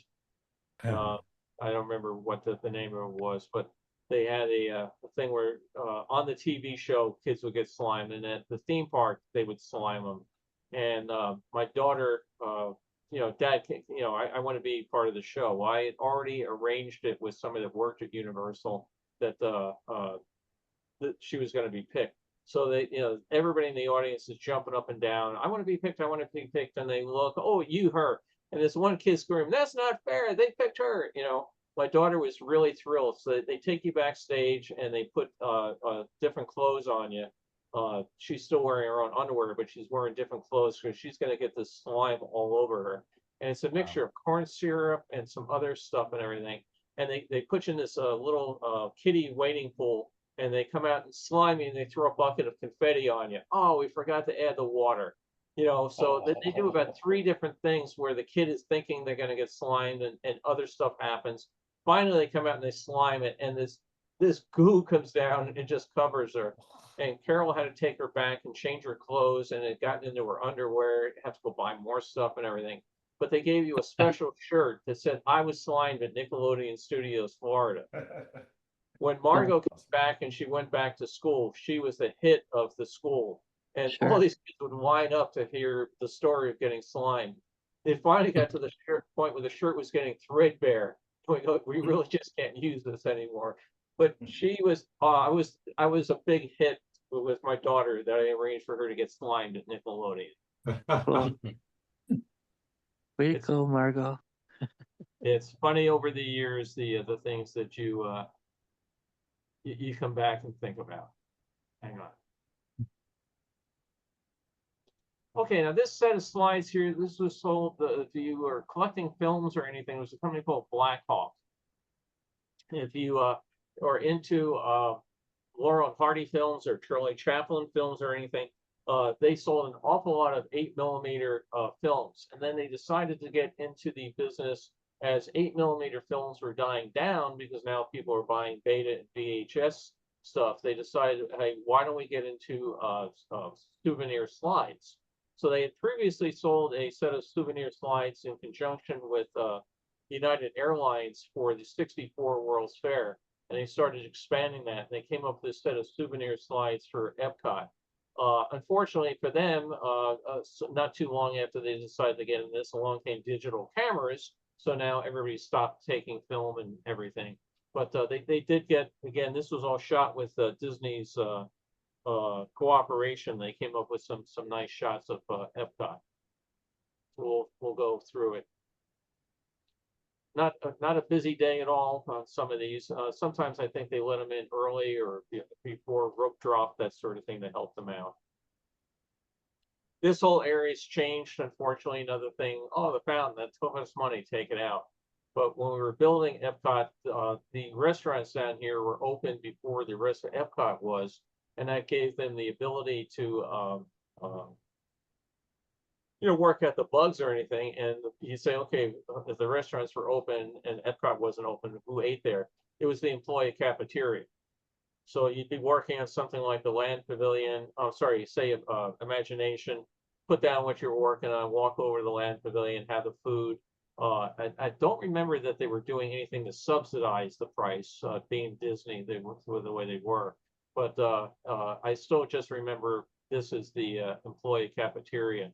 The other one that was open a lot in the early days was the Canadian Pavilion. So people, you'd have to have a better budget, but I love going over there. They had a beer cheddar soup that was to die for. Yeah, still serving it. Yeah. So like I said, they had those open early, and because we had a pretty good sized workforce, as you can imagine, working on the property. So to go and feed people. You don't want people leaving the property, driving into Orlando with the semi and coming back. So open these up, get people to come in. It worked out great. I can't remember who asked. Maybe it was Randy, but you were asking about serving alcohol, and that is another place. There's a Molson beer kiosk by Canada. Yeah. Oh, is there now? Yeah. Oh, here's our friends from Wet Design. There's one of their jumping fountains. Mm-hmm. And do you know what those cost? I thought, that'd be so fun to get one of those pumps and have it in our garden. And it was $4,000 each. Wow. For the they did something to ionize the water. I forget, they put some sort of charge in it that keeps it it keeps the configuration there. But I think they have to go through some little metal things that throw an electrical charge in it as it goes out. Wow. To keep the form. Yeah. Yeah. Yeah, it's done something with ionization, and it can't be done with chemicals because people put their hands out into it and stuff. Oh, so yeah. They're able to do it with some slight temporary electric charge. I didn't realize electricity was involved, but I've seen diagrams where the water flows through like a grid of tiny parallel holes that gets it all to be traveling at exactly the same speed. Yeah, yeah, it's a science. Like I said, down in the building that I worked, they were all experimenting, and the floor was always wet because sometimes experiments don't work. What is that building on the right? That no, This what- is It's not there anymore, I don't think. go to This the, is- no, go to the next one. I don't remember ever seeing that before. Oh, this one? That's imagination. Imagination, And yeah, that used to be sponsored by Kodak, right? right. Okay. Yes. Yeah. So here you have part of the land pavilion. This is just a sculpture. Right. And then you have the sculptures on top of the famous waterfall that flowed upward. Mhm. And then over here, this is the top of Imagination. Yeah, I was so disappointed when they closed down the upstairs exhibits in that building. It had all kinds of fun, unique things with giant kaleidoscopes and Oh, a yeah. tunnel with different colored neon tubes and optical Yeah. sensors so you could conduct an orchestra by moving your hands in and out of the light beams. Right. Just I fun remember stuff. Yeah. It was called the Imaginarium, and they had Yeah. a tunnel that Lot you on went light. through, a light tunnel, that the theory was as you went through it and you picked up the color blue, the blue would follow you, you went front or back. And that was about the only one that didn't work because so many people went in the tunnel, you couldn't figure out what was going on. But there was also a light, it was an organ that you could play by putting your hands over these discs. And depending on how higher up you went, the volume was done. Does Yeah, anybody it's know? still there. Yeah. Yeah, you know what the discs, how they're triggered, what the sensors are? No. The sensors out of Polaroid SX70 cameras. Oh, So, wow. yeah, they were the focusing discs used on Polaroid cameras. And somebody one day, somebody's trying to figure out how to do it. And somebody said, well, I've got this new camera that autofocuses. And Kate took it and took his camera apart and went off. And then had to go to Polaroid and make a special deal. Hey, we want to go buy a bunch of these. And no, we're not going to put it into competition or do anything. But yeah, when you sat there doing it, there was a Polaroid SX70 mechanism down there. So Yeah, who's it's part of who the Figment sponsors this story. building now? Upstairs, I don't think there's anything up there now. There's a DVC lounge. But What's I that? mean, what is the whole building now? Is it anything? Yeah, It's it's It's Figment. still the Figment Journey into Imagination attraction. It's There's an a- aborted, shorter version. Yeah. Yeah, definitely geared more to kids too. Yeah, I've got my stuffed Figment upstairs. Cool. He's a I- hero. Remind me at the end here, I can go to what you call some slides of the Imaginarium stuff. People might get a kick out of. The Universe You of know Energy, where Free Ellen? rainbows go when they break the law? No. They go to Prism, where they can reflect on their God. reflect on their no. crime. Hopefully they get a light sentence. Yeah. World of Motion, again, one of the things. Also There's missed. Ben, gone now. The Odyssey. Maybe somebody can explain to me why the Odyssey is never open. I It's don't open get it. during festivals.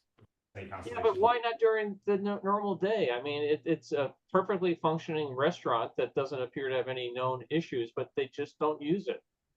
They have like counter service food in there now. And sometimes Yeah. in part of it, there's almost like a museum set up that they've had different little exhibits in there. Yeah. It was just- open at Christmas time, but I mean, not the restaurant, but the whole area was. Just seemed to me that it had a Used. pretty good crowd every time, and on a busy day would be a real boon. Yeah, it was packed Yeah. in December. I mean, There's one of the friendship boats.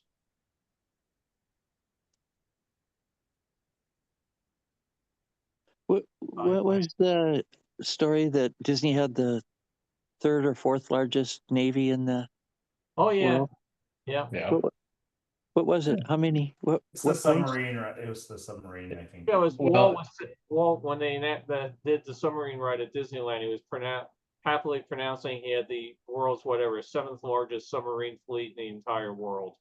I love it. And a giant Olmec head. Yeah. Seems like people are all taking these tilted today. And you Where- know, Where was I that would head? want- What's that? Where was that head? The Olmec head? Oh, The Olmec. Mexico. That's Oh, in Mexico Pavilion. Yeah. gotcha. Thank you. Did the Mexico Pavilion, or does it still have those Indians that on the the high pole, and Haven't Oh, been- the ones Oh, where the they spin on swaying a pole? poles. like at the New York World's Fair, yeah. Oh, yeah. Yeah, they rotate down from the top of the high pole and work on cables. They still have that. I have not seen that at Disneyland. I I've haven't seen it been. at Walt Disney World. Yeah. Speaking of Olmec, it was another Universal show, or Nickelodeon show called Legends of the Hidden Temple. And Olmec, they had this giant head, would talk to the kids, and as his mouth opened, it was like flaming inside. And he was, you must climb this or do this or whatever. And the kids again wanted to see it. Well, Universal had the thing where you could go up and go on a catwalk and look down at the stages. We arranged to go onto the stage. So as we walked through there, all of a sudden Olmec said something like, Margot Cotter, are you behaving yourself? You just about had a heart attack. One of my friends was back there, and then she saw how Olmec worked. It was a 2x4 that somebody just pushed up and down and the mouth opened. So she, after that, she was very disappointed. She could never watch the show the same way again, knowing that as Olmec's talking, there's a guy up there pumping up and down on a 2x4. Oh wow. How old was she at the time? About 6. Yeah, About 6. Very impressionable. yeah. I was just going to add that going to EPCOT made me want to go to places like China and, see the terracotta soldiers. And Definitely. I mean, it was really motivated me to, want to see all the places. All you need is money and a passport. Yeah. For me, I just wanted to go into places and look up. This one's for Brock. Yeah. Is that what Brock was talking about earlier? No, that's not the No. one I was talking about. This This is is in the the main main- hall. This one, Yeah. because your eye is drawn up to it because of all the artwork going up. Where that one, there was nothing that led your eye up to it. It was just up there in the ceiling. And so unless you looked up, you didn't notice it. Or this, your eye was kind of drawn into that huge space. Yeah. This was another one that was a disappointment. Who was supposed to have this Germany was supposed to have the Rhine River cruise, and again did all sorts of mock-ups and models and everything. What's it going to cost? How long is it going to take? Nope. So I still love going to Germany because I love the restaurants and I like the shops and everything. I think the Rhine River cruise could have been a kind of fun ride. And like I said, when you've seen the mock-ups and everything, this could be kind of cute. No. Yeah. Like Brock said, they just need a hit Disney animated movie with Yes. Germany in its theme, Yeah. and then the marketing department will throw money at it and send them get it right. It's funny though, you mentioned about, going there and, getting the designers to see the world. When I first went to Venice, it was like, oh man, I got this feeling of deja vu. You're in the real Venice and you're just having flashbacks to the Disney one. Yeah. Yeah, I remember the restaurant in this pavilion being good also. Oh yeah. Oh yeah. Well, that was the people at Alfredo, the Alfredo's restaurant in Italy. That's the people who sponsored the restaurant originally. I don't know who's doing it now. Yeah, so it doesn't serve, they now do pizza mostly. Really? Yeah, Oh. they took out Alfredo's, yeah. Oh, that's a bummer. That was a real tough one to get reservations at. Yeah, it was. You'd run to those kiosks and get online and have to make your reservation and everything. And I finally just said, let me pull some strings, because they just trying to get in there was that in France, I think, filled up instantly as soon as they started taking reservations. Exactly. Do you make reservations on your phone now, or do they still? Yes. Yeah, Okay. all through the app. It Yeah, I says it months in remember, advance. So, yeah. Under the, what's the globe called again? Spaceship Earth. Yeah. Underneath that, there was a center where you could make your reservation. Yes. Yeah, you went to the World Kiosk and you do it. You know, of all the restaurants at Epcot, I think the last one we got to was the UK Pavilion. I was pretty disappointed. But we ate there in a semi-recent trip, and I you know, again, it just wasn't anything to write home about. I was joking that made it authentic British food, but I was gonna say, yeah, I know. And first time I went to Europe, and we had Arthur Frommer's, I think it was $15 a day, Europe, and you know, their recommendations when you went to London, eat at the ethnic restaurants. Yeah, exactly. yeah. I've probably mentioned this on another trip, but I went to London so often that I got there one day and the guy asked me to empty the contents of my wallet out on his inspection desk. And he said, you know, okay, you can go in. And I said, what was that all about? He goes, I was looking for proof that you are trying to avoid Her Majesty's taxes. I was looking for a Barclay bank card or a Greater London Council membership card to see if you were actually a resident of London, you know, coming in and out that often. I go, no, that's not it at all. And he said, well, you know, and he says, if you don't mind my asking, sir, you come here an awful lot. I think I was at 80, 90 trips or so at the time. What brings you here so often? I said, oh, I just love your food. He started laughing and he called the guys over from the next thing and says, you have to hear what this guy just told me. You have to hear what this because I've been here 20 years. Nobody's ever said they've come for our food. That's considered an oxymoron. Yes, yeah. Definitely. Well, the fish and chips are good. What's that? They're The fish greasy. and chips were good. Yeah. Greasy. Not- Hey, But hey, Bill, there was a chips are very hard to find anymore. Yeah. Yeah. No. well, there was a building you showed a few photos back. Well, I don't even know where that was. Let's go back. If I'm sorry to interrupt. Nope. No problem. Oh, okay. Now I recognize it. Thank you. What is that, Okay. Japan? Yeah, it's that quick service restaurant on the hill in Japan. Yeah. Well, that's one of the best quick services restaurants in the park. I totally agree. Totally agree. I should have just got it from the context. Hope everybody got Brock's note of where you can see the building about the TV show about the building and the Eiffel Tower. Yeah, I did. I remember the first time I went there, some lady, it was a hostess, Epcot hostess, not a French pavilion hostess, kind of in this little plaza area. Some woman was insisting that she could go to the top of the Eiffel Tower, and the hostess was just being really kind, like, oh no, it's just an illusion. Very realistic, isn't it? Woman, she goes, you're lying. It's probably closed today. I'm going to come back another time. And, you know, finally, this lady just stormed off, but she would not believe it. No, people get to be really weird. I was there one day and a lady wanted to know how I get to the Matterhorn. And I said, well, you got to go to California. And no, I mean, the Matterhorn here. And this was before the Everest expedition was built, right? Yeah. So I said, we don't have a Matterhorn here. And she goes, well, you did the last time I was here. And I said, we've never had a Matterhorn. She goes, well, I've ridden on the Matterhorn. I said, well, the only way you could have done the Matterhorn is if you've been to Switzerland or Disney World. She goes, I've never been to Switzerland. I've never been to Disney World, but I've ridden the Matterhorn. I said, ma'am, I'm telling you, we've never had a Matterhorn here. She goes, I'm going to go find someone that knows what the hell they're talking about. And off she went. It's like, then I had another lady. You meant to say Disneyland, Bill? No, she swore she'd never been to Disneyland, but she rode the Matterhorn. She was so mad at me that I wouldn't tell her what had happened in the Matterhorn. She's probably thinking Big Thunder. She teleported like the FEMA guy. What's that? She teleported like the FEMA guy, and she Yeah, that's what I think. Yeah. I had another day, a lady came up and she wanted to know where she could catch the submarine back to the Contemporary. I'm not joking with any of this. God strike me dead. And I said, no, that we have boats that go back and forth between the Contemporary, but the submarines are, and we were right near 20,000 leagues.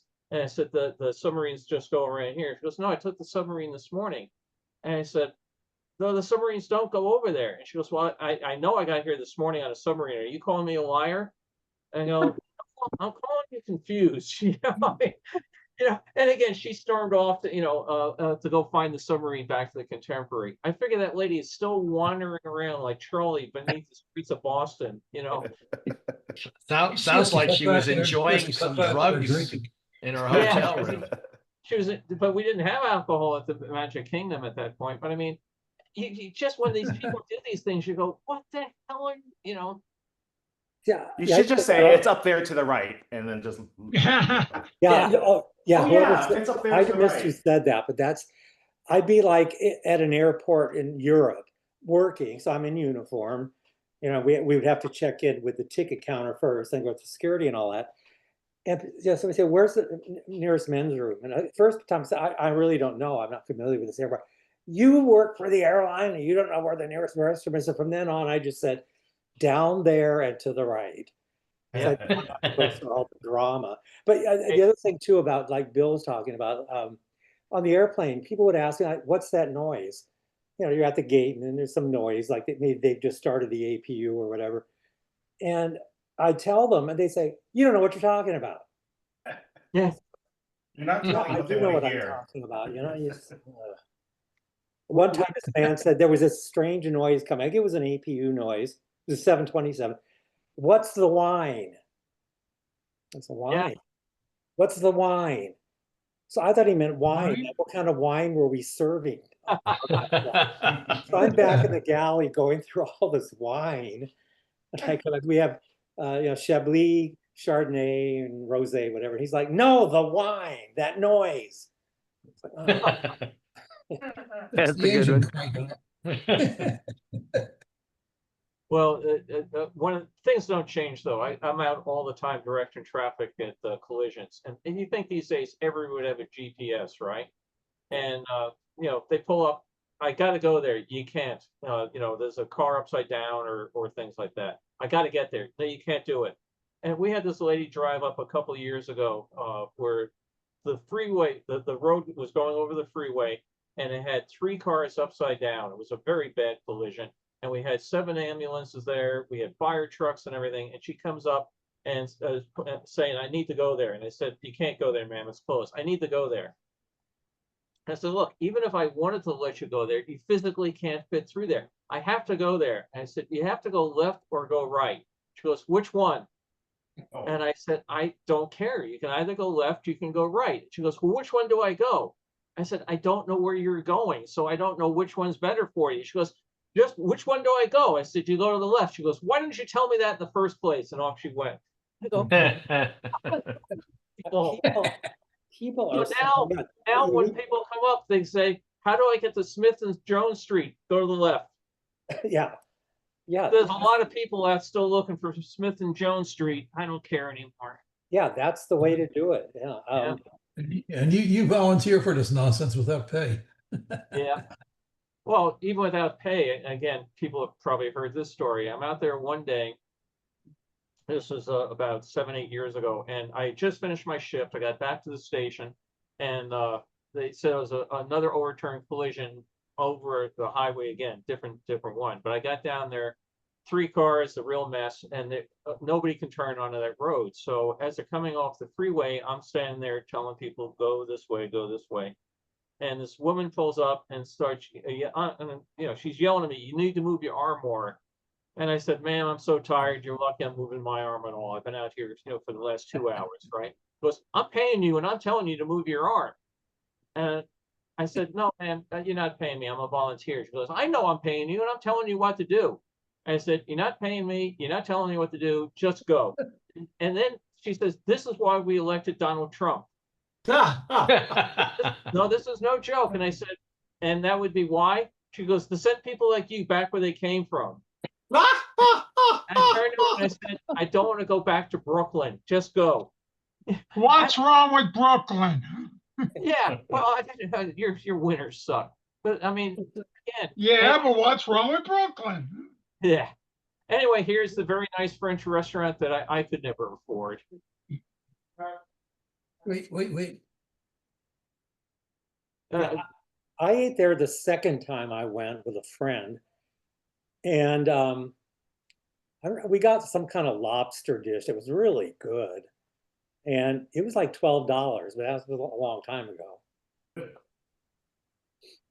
Well, see, I made the mistake. I left Disney just as Epcot opened, and I went to Warner Brothers, and now I could no longer go anywhere I wanted and eat everything and do it on Disney's dime. So when I went back and after opening on my dime, all of a sudden menus and prices became an issue. But Warner Brothers paid a hell lot better than Disney, so I guess I maybe could have afforded it. Great Britain. Look how empty it is. Yeah, it's really, I mean, I think stuff's really well done. Really nice design. So many classic pieces of British architecture. Like I said, I was a little disappointed when we did eat at the Rose and Crown, but that may be Yeah. authentic. I would never go back. No, it was really disappointing. And I also felt like they were get in here, get out, we got more people coming. We don't really Yeah. care. I mean, it was Yeah, really they don't have a lot of tables. Yeah. no, it was very impersonal. I Yeah. had my first Scotch egg there. It's actually pretty Really? good. Oh, that's neat.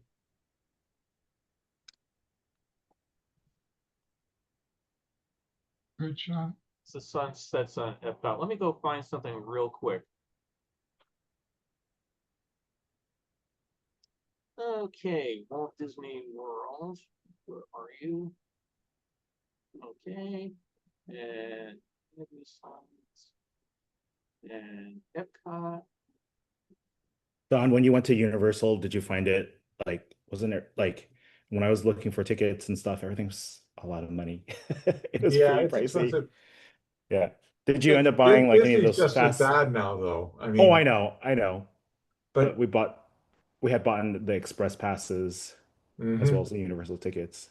yeah, well, yeah. I mean, especially at the new park, Epic. if you don't have the express pass, you're not going to ride everything that day. Yeah. There's no way. So, And quick ironically, the best ride in the park, which is Monsters Unchained, has like 10 or 15-minute wait times all day long. The one behind you, right? The one in your picture. Yeah, the one behind my picture. Yep. Yeah. Easily the best ride in the park. I was eager to go on it. Unfortunately, that didn't happen this round. So next time. Don, you've mentioned a new park at Universal. Does each park have a separate admission? Well, it depends. Like Disney, you can buy multi-day passes. This was what we did, but yeah, they can each have Like separate park admissions. hopper. You get park hoppers right now, and I understand they're going to change this soon. The park hopper, you could get into all three parks, but you can only hop between the original two. You're only allowed, if you had a 3-day pass to all three parks, you could only go to Epic Universe one of those days. Wow. They wouldn't let you in because that Yep. park is such a huge hit. Right. It's mobbed. Yeah. And there isn't there's things to do, but there's not a lot, right? From what I understand, Don, and that's why the lines are so long. In Epic? Yeah, like I know there's several lands. I didn't have any problem. I mean, we had front line passes. We spent the entire day there. It doesn't have a lot of shows. It has one or two shows, but there are quite a few attractions. We had no problem doing rope drop at 8 o'clock and keeping active all the way through close at 9. Great. And I mean, and like I said, we had front line passes, and several of the roller coasters were closed. The Stardust Racers, which is the big roller coaster there, it's closed because apparently it's injuring people. Yeah. But there's the problem is some of the Nintendo Land is just a mob scene. It's just I hear, yeah. And it actually people love it. It's my least favorite land in the park. So yeah. Let's just wrap up here. Go upstairs into the giant pyramid and Imagination. These are Panaview souvenir slides. So here was the sensor tunnel. The concept was that the colors would follow you as you went through it, but it did not. This again, one of those things worked out great at when you were building it in Glendale. But when you put it in Florida, now people turned around and went back the other way, and you had people going forward, people going back. So it just became a thing that made fancy colors as you walk through it. Then somebody mentioned the giant kaleidoscope. Again, you could sit there, twist these dials, and make all sorts of patterns. I always felt like I was on the beginning of the old Wonderful World of Color TV show where they came Oh, out yeah. with a kaleidoscope. And a kind of weird sculpture up there in the center of it. And outside, again, why you can't use chemicals to make the water do anything special. People are going to get themselves wet, and he should obviously not be up there. He also was only wearing one sock. No, I think his other foot is down below or something. Yeah. But his friend or brother, Viewers can't whoever on the see other it. side too, they're standing on the planter. Yeah, he's very, yeah. So anyway, that's it. Let's see. We'll just say goodbye there. And let me see what's here in chat. Great book about the building of the Eiffel Tower. And, I just saw something about the Eiffel Tower. They put a temporary walkway across part of it because they're doing some construction and they have to get you from A to B. And it's up there, way up there. And they said people are freaking out walking across it. I see you nodding your head, Eric. Did you see that too? I didn't read the whole story, but I thought, honestly, Bill, I thought it was just a new attraction that they built, that it was like a daredevil kind of thing that you would cross. Right. I think it's like the second or third tier. I forget which tier it Platform. was, where you can go across. I didn't know it was to detour people around a certain thing. I just thought it was That's a what new I read, attraction they which built. may not be accurate, Yeah. but I was thinking if No, you got all the I way don't up know. there and you had a fear of heights, that's so good, Yeah, because it's like it's not like it looks like one of those kind of attractions that you would do in the wilderness, like as a team building exercise, or it's this like rope drawbridge thingy. I'm like, ooh, I don't know. PBS just had this last week the building of the Eiffel Tower. Yeah, we talked about it last week, and Brock put out a link Yeah. on that. You can watch. Oh yeah, that's right. Yeah. Yeah. Right. Brock, could you put the link up again? Do you have it? I think it's tagged into Bill's email to you. Didn't you put it at the bottom of that, Bill? Yeah, Yes, I saw it. I did, but hang on here 1 second. I can go grab it. Yeah. It's on YouTube. Oh, yeah, I have it. I Oh, have okay, it. great, okay. You can watch the show on YouTube. Is that what? Yeah, you can watch it on YouTube. Oh, okay. Thanks. Everything's on YouTube. That's so true. Well, PBS has their own streaming thing, but I found it was on YouTube, so I'll watch it there instead of having to go find their streaming station.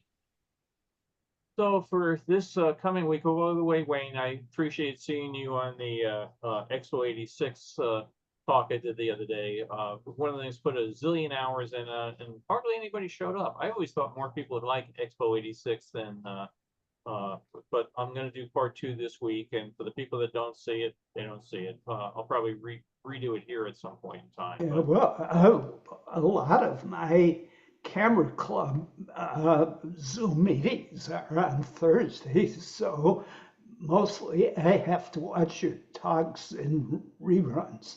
Oh, that's fine.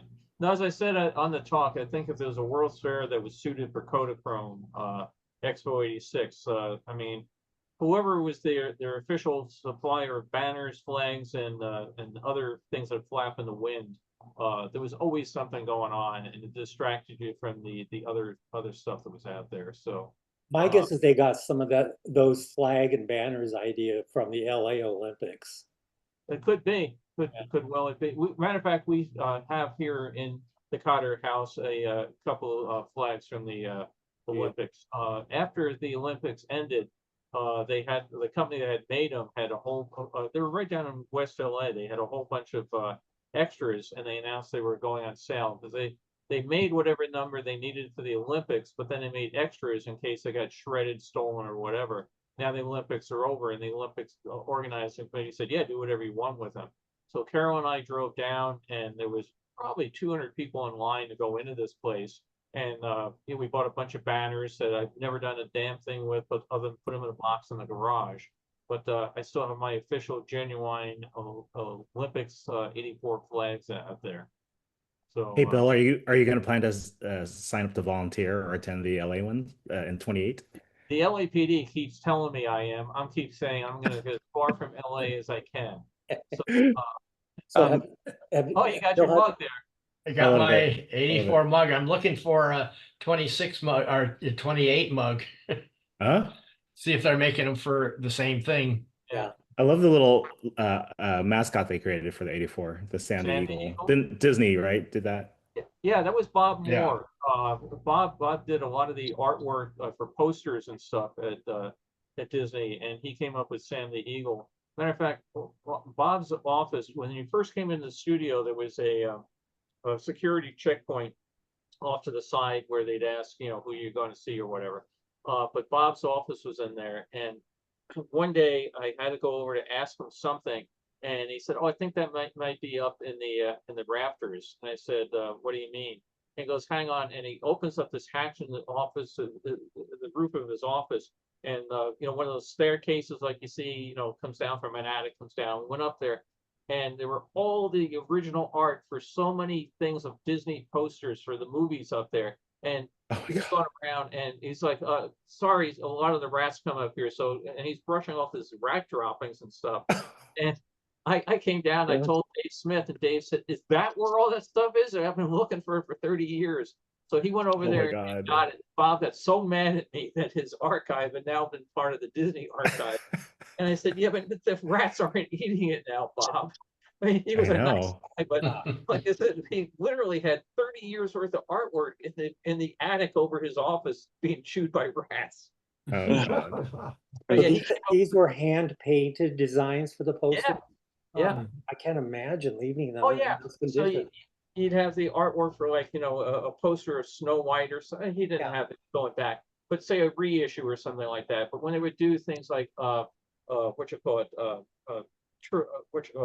Escape to Witch Mountain, and you paint Ike Isaacman or whatever. Well, it's sitting up there in his attic, and yeah, he did Sam the Eagle, and that was a great contribution. Yep. Speaking of the Olympics, we had the 2002 Olympics in Salt Lake, and my friend did the flagpoles. And when the Olympics were over, he said, "Hey, do you want one?" And I said, "Oh yeah, we were actually talking about getting a flagpole. We'd love it." And he says, "Okay." He said, "Do you want, steel or aluminum?" I, picked aluminum, and it cost me $500 to have it delivered. And the base weighs 5,000 pounds. And the flagpole is like 30 feet high. My gosh. I love it. But it has the Olympic stamp, is on the base. You didn't just drive your car over and throw it in the trunk? No kidding. Have you seen that? Pictures of that? Speaking of YouTube, where the guy has a rock put in the back of his pickup. Yes, It completely explodes the tires and the whole Bends the chassis. Yeah. He tells the guy with the forklift, "Just go ahead, just put it in there, put it in there." Yeah. Okay. That's it. Yeah. Bill, are you and Carol going to try to get tickets for any of the Olympic events? Carol is trying, yes. Okay, Carol, did you get an email a day or two ago? I did. I did too. Same. I did too. That's saying like you've been selected for the April 4th draw. Drawing. And you have up to 12. You'll keep on getting them until you use up your 12. Like if you get 12 sections attempts. or whatever. Yeah, attempts. Slots or whatever. Yeah. Carol, you're Eric, I have that T-shirt that you're wearing. I don't remember getting it, but I should look because I actually got an email like on Wednesday, and then the next day I got an email saying disregard the email you got yesterday, because it was kind of, the first email was kind of generic. It didn't say you were selected or whatever, and the next day I said they said disregard it. You were selected for this April 4th event or whatever. I wonder what we have in common that we all got it. Like Gavin Newsom's signed up. email list. Didn't we sign up to get the tickets? Is that that's how I think I got it? I know I signed up. Yeah, I signed up a month or two ago. Exactly. I didn't. Well, you have to sign up to get on the list, I think. But that doesn't mean you'll necessarily get the tickets you want. No. Right. It just gave me the opportunity to apply, yeah. Right. But I didn't sign up for anything to ask for it. I'm really excited about the Olympics, though, because when we got the tickets to the last one, I think I've mentioned, wow, we went to one diving competition at USC, which was fun, but then we got to go see dressage. When I like horses, I like riding horses, but when the first horse comes and it does it, and the second horse comes and it does it, and the third horse comes and it does it, and you realize It's 95 degrees. I'm sitting in the sun, and every horse is going to do the exact same thing. We left after a while. Then, okay, I used to be an archery instructor. This will be real fun to go watch the archery, which we had to drive all the way down to Orange County for. Drove down there, and the guy goes and he takes the arrow and he shoots, and the spotter tells him where he is. And he shoots the next one. The guy goes through 10 arrows in a quiver. And the next guy comes up and he takes his 10 arrows. And I said to Carol, let's go to the car. I mean, some of the stuff that you got the tickets You to. couldn't see much either. What? You couldn't see much. I mean, the arrows are small, the target you could see, but you couldn't tell what was going on to it. So And it was hotter than hell, you know, so. I think we've talked That's about why that. TV is better. You can see it Yeah. closely, right. and you don't have to sit in the sun, You and see you can leave replay. it whenever you want. We've talked about it before where you had to like give your credit card information when you selected tickets or something, and I forget how it went, but they had your credit card information, and they charged you for things that ultimately you didn't get. And you know, I thought I got the tickets through Disney, actually. oh, you may have. We got the only thing we got in this big drawing was I mean, I put it for everything, opening, closing, ceremonies, everything. Thinking I'd get at least one of them. Did all we got was synchronized swimming, but it was singles synchronized swimming. It's How like, could you have? who are they synchronizing Who are with? they synchronizing with? It was the Music? synchronizing with the music. The music? Yeah, it's like how Music. the music underwater. Okay. Hey, Bill? At least it was indoors. Well, the Winter Olympics, we went to everything we could, and it was just awesome. And we went to just the closing ceremonies, not the opening, but it was so cool to be there. Can't say enough about it. Yeah. You were in Italy? No, the Salt Lake 2002 Oh, Olympics. Bill, I got a question for you because one of my mentorees called me yesterday. They had an incident at work. Have you had any run-ins with frauditors and First Amendment auditors? Oh, yeah. I personally haven't, but other people do, and it becomes a real issue that they come up and they start taking your picture and doing all sorts of other odds and ends, basically to provoke you into telling them to stop. And then they go, it's the first, we've had briefings on it. Some of our guys have had it. And Right. these guys, they want you to provoke because then they want to file a lawsuit and sue the city for violating their First Amendment rights. And we've had people come into the station or stop me on the street that, hey, this guy won't stop filming me, and you go, he's allowed to. In public, you have no right of privacy. So if he's filming you in your own house or in your own business, you can stop him. But if you're on the street and the guy just wants to walk down the street with a video camera filming you and have you pissed, and we train people, don't react to them, they'll sue the shit out of you. Just smile. Well, you'll like this one. Like I said, I got a phone call. Person's a lieutenant now, got called to a job. As they were treating the patient, the auditors being a pain in the ass, the grandmother didn't like that her granddaughter was being filmed. Went up and took the guy in the 1% zone. Do you know what I'm talking about? Yes. Okay, for those who don't know, the Bern scale is rule of 9. The body's 99% except for the 1%, which is between the two legs. And grandma took this guy right out. And he's now on the ground screaming, probably bleeding. Wants grandma arrested. Police said, we didn't see a thing. EMS crew said, we were attending to her granddaughter. Well, I have it on videotape. He goes, go to the precinct. He tries to get up, went right down on his face, lost his 2 teeth, broke his nose, broke his camera. The crew couldn't stop laughing. They controlled themselves while they were taking care of the patient. But they said they've never had such sweet payback because we don't have a halo law yet. Yeah, I actually had a similar situation about 4 5 weeks ago, we were out on patrol, really right near the end of the day. And a call came out for an accident. I said, I wonder how bad it could be. And then we heard car versus motorcycle. Those aren't good. We'll go over there. And the traffic officer called that his siren wasn't working. He couldn't get to the scene, code 3. So could somebody lock it down? I said, yeah, I got it. And I got over there, and the EMTs were doing CPR on the guy. He had come down the street on his motorcycle about, figure from the skid mark, 72 miles an hour. The light changed. The guy in front of him stopped. He didn't, and he hit into the truck hard enough that it cracked his helmet in half. And there were all sorts of people coming around trying to get near, and I had to go and just say, everybody, if you're not wearing a uniform, you step back. And again, I just want to see, you don't, and I'm, again, who is a volunteer, who's with this card? You stand over there. Who's that car? You stand over there. You were a witness on the street, you stand over there. You have nothing to do with it. You all stand back. And luckily I didn't have any of those auditors, and the people were okay, and I got them back.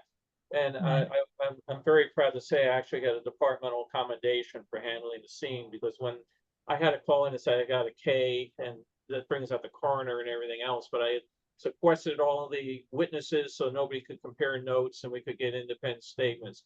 But we've had people show up there with the bodies in the street, the tents on there, the canopies on there. I want to go get a picture. Nope. Luckily, if it's just an accident, that's really bad enough. But if it's something where somebody's going to get charged with a crime, then it becomes a crime scene. And I can keep you out of a crime scene, no matter what you want to say or do. But if it's just a guy walking down the street and his body falls down dead, and somebody wants to take his picture, there's not much I can do. But if I see somebody shot him, so yeah, we go through all sorts of weird training. Luckily now, hail laws are starting to come around. Several states have already done those.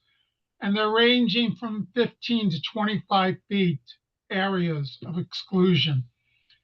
But the one tool that we found that works great is yellow tape, because once the tape goes up, you can't cross. And we've had out here, we actually have to use both yellow and red tape. The red tape, it means it's a crime scene and you can't come in. The even better. Tape, yeah, so we'll actually get calls at times. Does anybody have some red tape? Bring it out.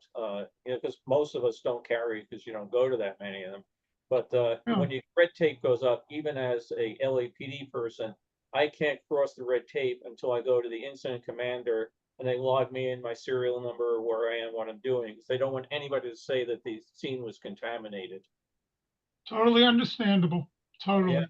Yeah. And those First Amendment auditors usually when they go around parts of LA.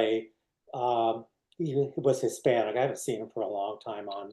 I think I know who you're talking about. Yeah, and the thing I never understood, well, a lot of these places, it might have been around COVID, whatever, had outdoor seating, but people were seated inside. So, whatever time period it was, he would be taking videos through the window into the business, and people would complain, I don't want my picture taken, film taken of me.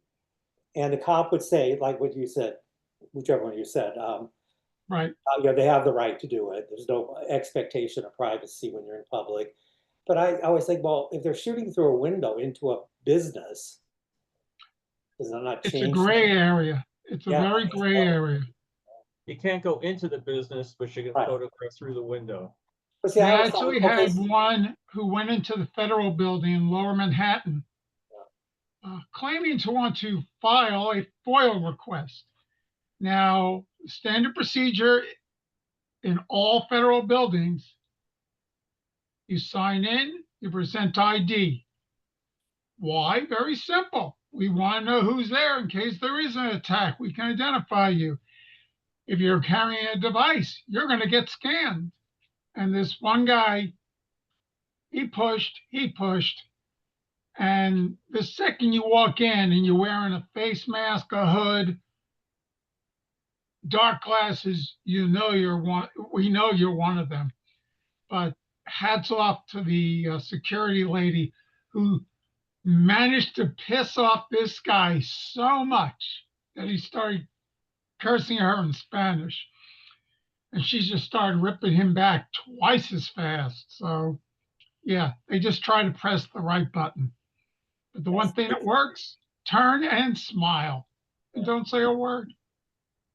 Yeah, I think of the thing with, they're filming through a window into a restaurant. So if I can film your house, let's say from the street, I'm not in your yard, and you happen to be in the shower and I can see that, I can film that. House is different. It's a private structure, not open to the public. So even if you're out on the street, Yes. photographing into the house, that doesn't. Yeah, that's protected under a peeping Tom law. Matter of fact, that makes sense. Sure. We just had a really good situation out here not long ago where somebody was outside a house. They flew a drone over, got the guy. I mean, within 1 minute of the phone call coming in, the drone got over there, and they were able to say he's behind the bush, and they got him. So yeah, in a house which is considered private property, it's different than a place open to the public.